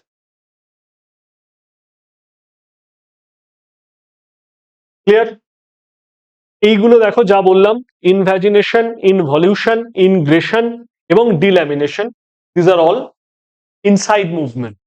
তার মানে এগুলো হচ্ছে এমবলিক মুভমেন্ট। এমবলিক মুভমেন্ট গুলো কি, কিভাবে হয়, কোন লেয়ার তৈরি করে, বুঝতে পারলে? অনলাইনের সবাই বোঝা গেছে তো? আর নেক্সট হচ্ছে, একটাই বলেছিলাম যে আউটসাইড মুভমেন্ট একটাই মোডে হয়, অ্যান্ড দ্যাট ইজ এপিবলি। এপিবলি একটাই মুভমেন্ট যেটা আউটসাইড হয়। ভাবো যে যখন ভিতরের সেল, বাইরের সেলগুলো ভিতরের দিকে মুভ করতে শুরু করেছে, তখন তারা আস্তে আস্তে ভিতরে ঢুকছে, এবং ভিতরেও তো কিছু সেল আছে, যেই ভিতরে ঢুকছে তাহলে ভিতরে যে সেলগুলো ছিল তাদের কাছে একটা প্রেশার চলে আসছে, তো তাহলে ওই প্রেসারে তারা এবার উল্টো মুখে বাইরে বেরোতে শুরু করেছে। বাইরে বেরিয়ে তারা আবার বাইরের লেয়ার গুলো আস্তে আস্তে ফর্ম করছে। মানে ধরো এইখানে আমাদের ঠাসা রয়েছে, ঠিক আছে, এবার ধরো তারপরেও বাইরে আরো লোকজন ভেতরে ঢুকে আসছে, তাহলে আমায় কি করতে হবে? তাহলে এদিককার একটা যদি দরজা থাকে, এটাকে আমাকে খুলে দিতে হবে। যারা অলরেডি ছিল এক্সিস্টিং, নতুন যারা ঢুকছে তারা তো অকুপাই করার চেষ্টা করছে সেই জায়গাটা, এরা তাহলে আবার বেরিয়ে যাচ্ছে। তাহলে যারা ভিতরে ছিল অলরেডি, তারা যখন আস্তে আস্তে বাইরে গিয়ে দাঁড়াচ্ছে, যেই মুভমেন্টটা হচ্ছে দ্যাট ইজ কল্ড এপিবলি মুভমেন্ট, এবং যেহেতু তারা বাইরের লেয়ার তৈরি করছে, এইভাবে লেয়ারটাকে আমি বলবো হচ্ছে একটোডার্ম। এক্সাম্পল কি বলছে দেখো, epiboly the expansion of one cell sheet over other cell, তারপর একটা বাইরে গিয়ে তৈরি হচ্ছে। এবং এইভাবে ectoderm formation in amphibian, sea urchins and tunicates, যে কোনো অর্গানিজমের একটোডার্ম ফরমেশন তৈরি করার একটাই মুভমেন্ট, অ্যান্ড দ্যাট ইজ, বোঝা গেল কি বললাম? অনলাইন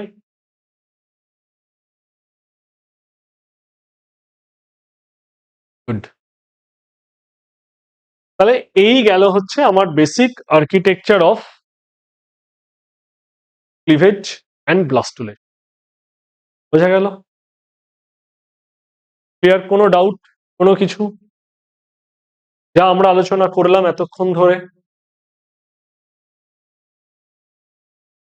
এই এন্টায়ার 2 ঘন্টায় কিন্তু আমরা basic architecture of cleavage and blastulation এই পার্টটাকে আমরা কমপ্লিট করার চেষ্টা করি। তাহলে আমরা ছোট্ট করে আর 15 মিনিটে লিখে নেই যে ওই mammals being the chief exception, এই ব্যাপারটা মাথায় রাখবো। ঠিক আছে? সবার কাছে একটু যদি খাতা পেন থাকে একটু লিখে নাও এই পয়েন্টটা। কারণ দেখো আমরা এই যে এইখানে শুরুতেই বলেছিলাম তো, এই যে in most species mammals being the chief exception, ওই যে আর্লি লেটের বা এমবিটির যে কনসেপ্টটার কথা বললাম, ওটা একটা generalised Notion applying for all other organisms except mammals. তাহলে ম্যামালসদের ক্ষেত্রে ব্যতিক্রমগুলো কি, সেইগুলো আমরা একটু বোঝার চেষ্টা, এটা করলে আমাদের ফার্স্টের পার্টের পড়াটা কমপ্লিট।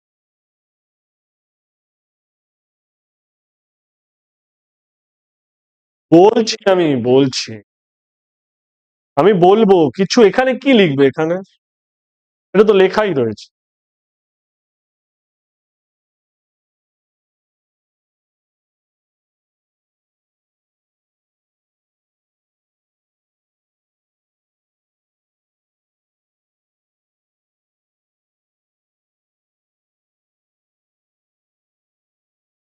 লেখো হেডিংটা, difference between early mammalian cleavage and cleavage of other organisms. Difference between early mammalian cleavage and cleavage of other organisms, এটা হচ্ছে হেডিংটা।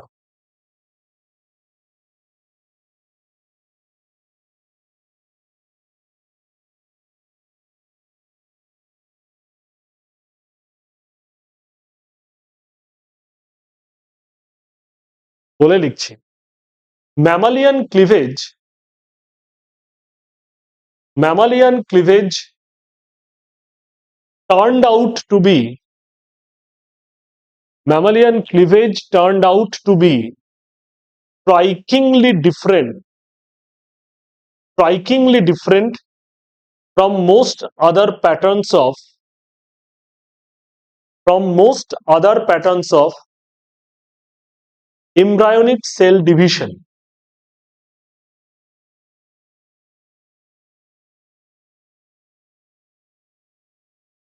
Most other patterns of, most other patterns of embryonic cell division, embryonic cell division, full stop. Number 1, cleavages in mammalian eggs, cleavages in mammalian eggs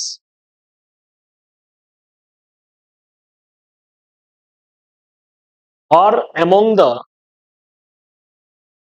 cleavages in mammalian eggs are among the slowest, among the slowest in the animal kingdom, are among the slowest in the animal kingdom, dash দিয়ে about 12 to 24 hours apart, about 12 to 24 hours apart। মানে একটা division এখন হলে পরের ডিভিশনটা 12 থেকে 24 ঘন্টা পর গিয়ে আরেকটা ডিভিশন। ঠিক আছে? এই স্লোয়েস্ট পার্টটাকে একটু আন্ডারলাইন করি। স্লোয়েস্ট যেটুকু ওই ওয়ার্ডটা লিখলাম ওটাকে আন্ডারলাইন করলাম। এটা number one. Number two, the second of these differences the second of these differences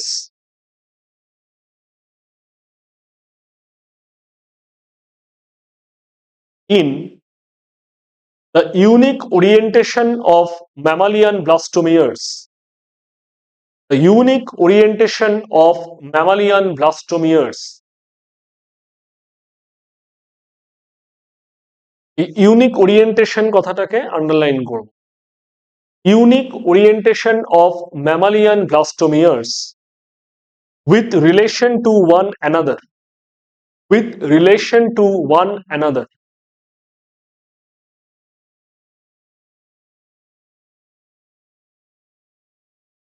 Full stop. The first cleavage is a normal. The first cleavage is a normal meridional division. The first cleavage is a normal meridional division.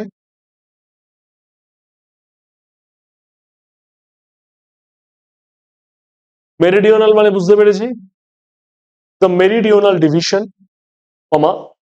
However, in the second cleavage, however, in the second cleavage, comma, one of the two blastomeres, one of the two blastomeres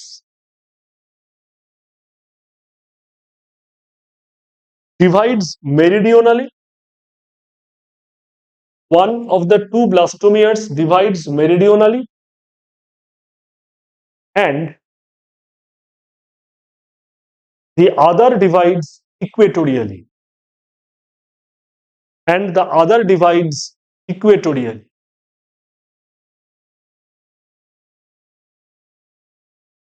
আমরা Equatorial division মানে বুঝতে পেরেছি, dash দিয়ে, this is called rotational cleavage. This is called rotational cleavage. This is called rotational cleavage.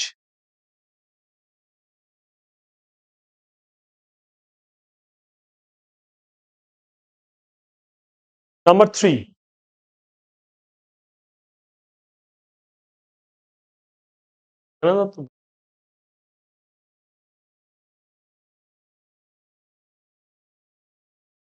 তুমি কোন জায়গাটায় আটকে গেছো বলো? হ্যাঁ, one of the two blastomeres divides meridionally and the other divides equatorially, and this is called rotational cleavage. Full stop. Number three, the third major difference, the third major difference between mammalian cleavage and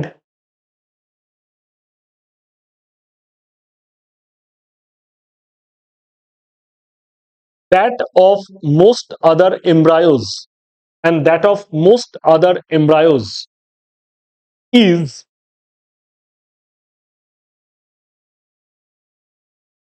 the marked asynchrony. Asynchrony, এটাকে underline করব, বললো কি?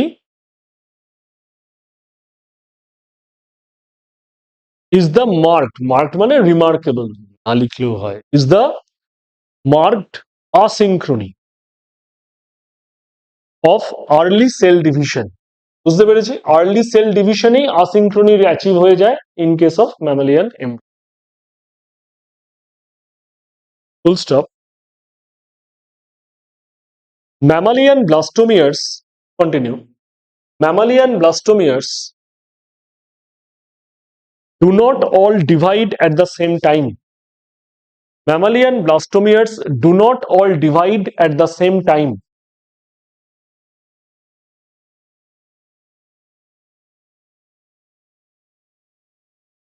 Full stop. Thus, comma, mammalian embryos do not increase exponentially. Thus, mammalian embryos do not increase exponentially from 2 to 4 to 8 cell stages. From 2 to 4 to 8 cell stages. No, no. Increase. Do not increase exponentially from 2 to 4 to 8. এখানে 2টা কিন্তু টিও 2 4 8 to 8 cell stages, comma, but frequently contain odd numbers of asynchronous division, frequently contain odd numbers of cells.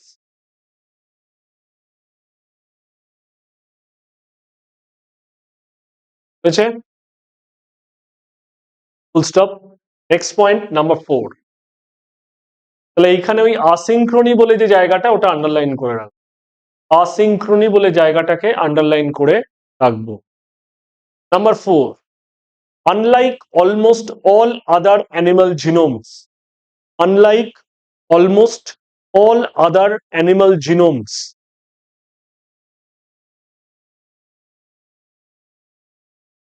comma, the mammalian genome is activated. The mammalian genome is activated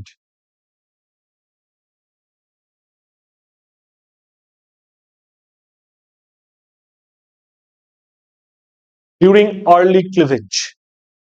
The mammalian genome is activated during early cleavage. এই লাইনটাকে পুরোটা underline করব। The mammalian genome is activated during early cleavage. The mammalian genome is activated during early cleavage, পুরোটাকে underline করব comma দিয়ে, and produces the proteins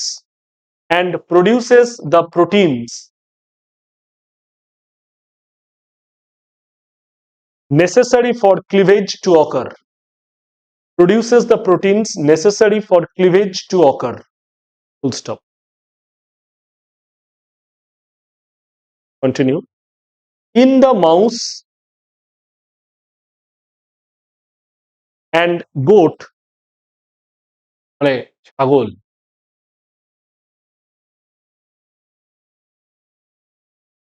in the mouse and goat, comma, the switch from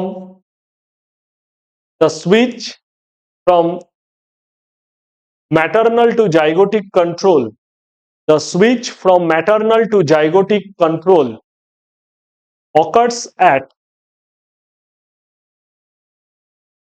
the 2 cell stage. বুঝতে পেরেছি, 2 sell থাকাকালীনই ওর এই সুইচটা change হয়ে যায়, মানে যেটা বাকিদের ক্ষেত্রে পুরো এমবিটি হওয়ার পরে গিয়ে হচ্ছিল সেটা হচ্ছে। Zygotic control occurs at the 2 cell stage. Full stop. Last 5 number point. Point number 5. The fifth and perhaps the most crucial, comma, difference between, comma দিয়ে, difference between mammalian cleavage and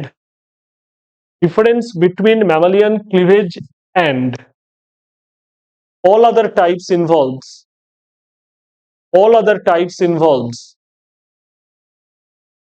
the phenomenon of compaction,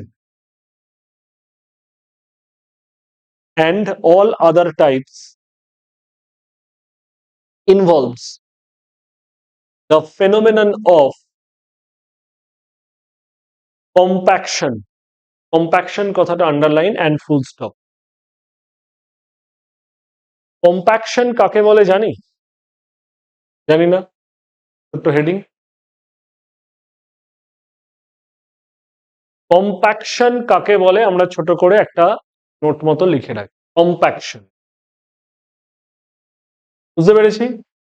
অনলাইনে বোঝা যাচ্ছে তো?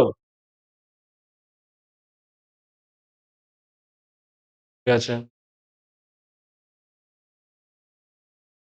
compaction. Mouse blastomeres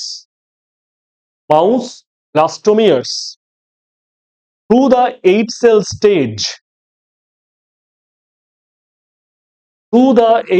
stage form a loose arrangement form a loose arrangement with plenty of space between them with plenty of space between them.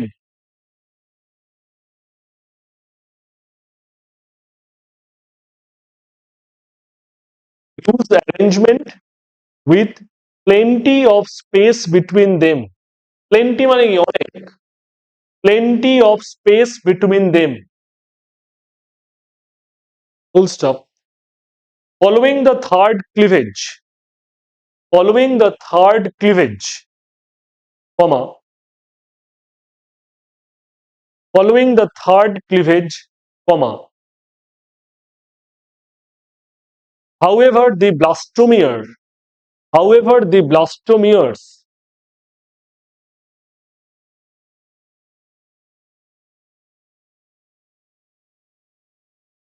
undergo a spectacular change in their behavior. However, the blastomeres undergo a spectacular change in their behavior. Full stop. They suddenly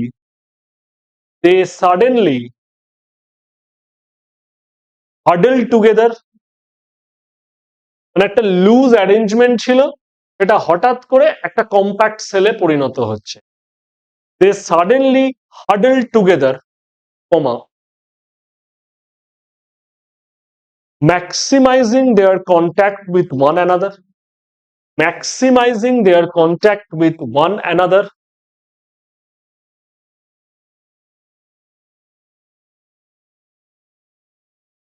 and forming a compact ball of cells, a compact ball of cells,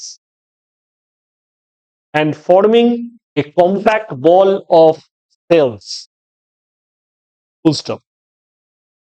This tightly packed arrangement is stabilized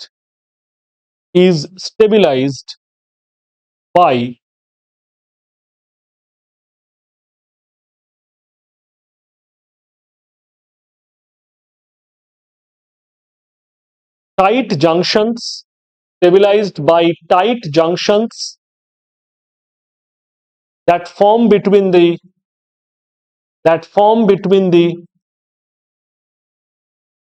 outside cells of the ball,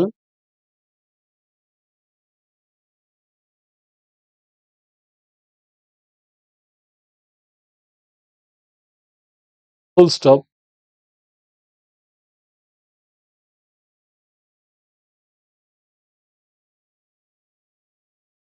The cells within the sphere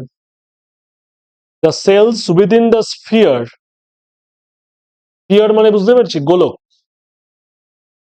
The cells within the sphere মানে বাইরের দিকের সেলগুলো একে অপরের সঙ্গে tight জাংশনের মারফত যুক্ত হয়েছে, আর the cells within the sphere form gap junction, মানে ইনসাইডের যে সেলগুলো তারা যুক্ত হয়েছে through gap junctions, comma, thereby enabling small molecules and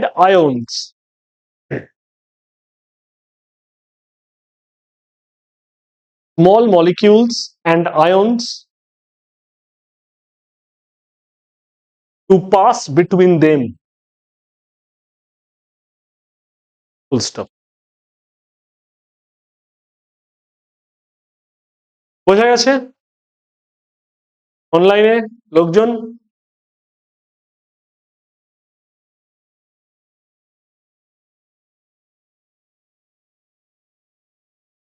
হ্যাঁ বলো।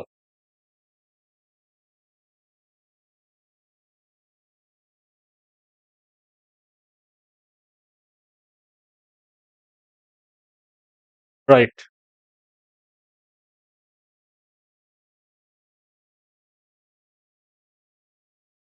ব্লক হয়ে যাবে, তখন ব্লক হয়ে যাবে, একদমই তাই।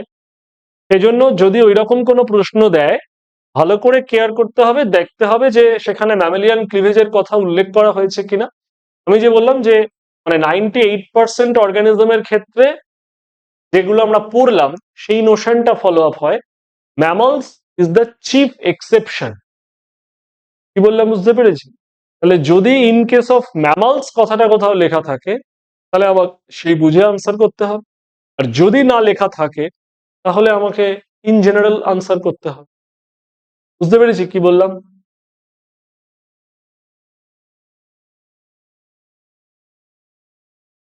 টুকুই, টু ব্রেক থাক। তারপর আমরা সিআরচিনটা পড়বো, আর এই ক্লিভেজের প্যাটার্ন গুলো লিখে নেব। সিআরচিনটা পড়তে বেশিক্ষণ লাগবে না। হুম। মানে এক্সেপশন গুলো যার জন্য জানাটা খুব দরকার, যে ম্যামলসদের ক্ষেত্রে এই পরিবর্তনগুলো কি, যে এমবিটির ক্ষেত্রেই তার মানে একটা পরিবর্তন তৈরি হচ্ছে, কারণ এর ক্ষেত্রে আসিনক্রোনিসিটি হচ্ছে, জাইগোটিক জিনোম অ্যাক্টিভেটেড হয়ে যাচ্ছে আর্লি স্টেজেই। কম্প্যাকশন একটা বড় ইভেন্ট, এটা অন্য সেলগুলো মানে অন্য অর্গানিজমের মধ্যে দেখতে পাওয়া যায়নি, এটা এখানে দেখতে পাওয়া গেছে। রোটেশনাল ক্লিভেজ, তার কারণই হচ্ছে আসিনক্রোনিসিটি। এটা ওইখানে সিনক্রোনাস ছিল, এখানে শুরু থেকেই আসিনক্রোনিসিটি। এবং সবচেয়ে বড় কথা, অন্যান্য সেলগুলোর মধ্যে অন্যান্য অর্গানিজমের যখন ক্লিভেজ হয়েছে, তার early stage of cleavage is very rapid.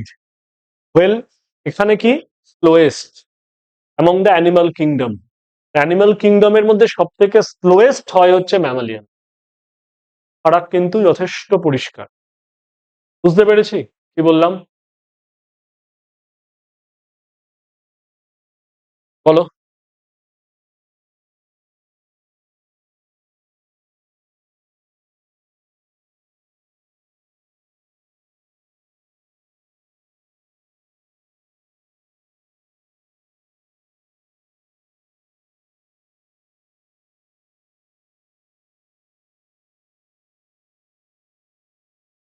না মানে সেটাই, মানে তুমি আরেকটু আমাকে প্রিসাইজলি কোয়েশ্চেনটা করো, আরেকটু প্রিসাইজলি করো।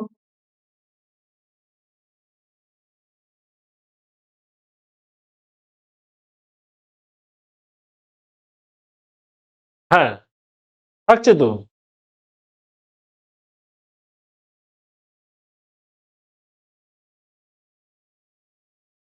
মানে তাই কি বলতে চাইছো, মানে ট্রান্সলেশন ব্লকার দিলে কি হবে জানতে চাইছো?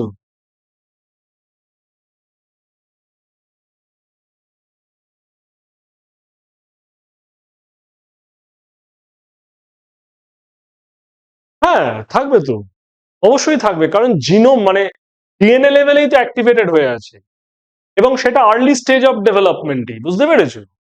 মানে আর্লি স্টেজ অফ ক্লিভেজই।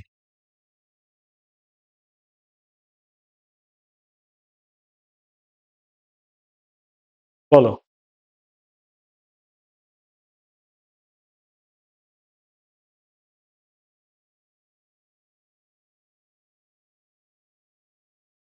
কোনটা কোনটা?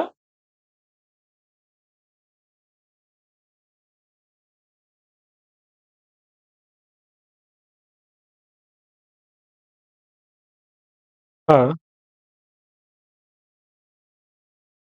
জিনোম অ্যাক্টিভেশন হতে গেলে যেমন লাগে, মানে ধরো প্রথম কথা, রেপ্লিকেশন স্টার্ট করতে গেলে ক্যালসিয়াম লেভেলকে ফল হতে হয়। ক্যালসিয়াম লেভেল ফল হলে সেখানে মাইটোকন্ড্রিয়াল প্রোটিন যেগুলো থাকে তারা অ্যাক্টিভ হতে শুরু করে। ঠিক আছে, এগুলো মানে সেটা তো জিনোম অ্যাক্টিভেশন একটা প্রসেস, এবং সেখানে আইপি3 ড্যাগ পাথওয়েকে একটু ডাউন রেগুলেট হতে হয়। ঠিক আছে, এই প্রসেসগুলো চলতে থাকে, তবে তোমার জাইগোটিক জিনগুলো আস্তে আস্তে অ্যাক্টিভ হবে। মানে একটা রেপ্লিকেশন শুরু করতে গেলে যে প্রি রিকুইজিট গুলো লাগে, সেগুলো এক্ষেত্রে সমানভাবে বুঝতে পেরেছো? তবে ওই জিনগুলো অ্যাক্টিভ হবে আর। ক্লিয়ার?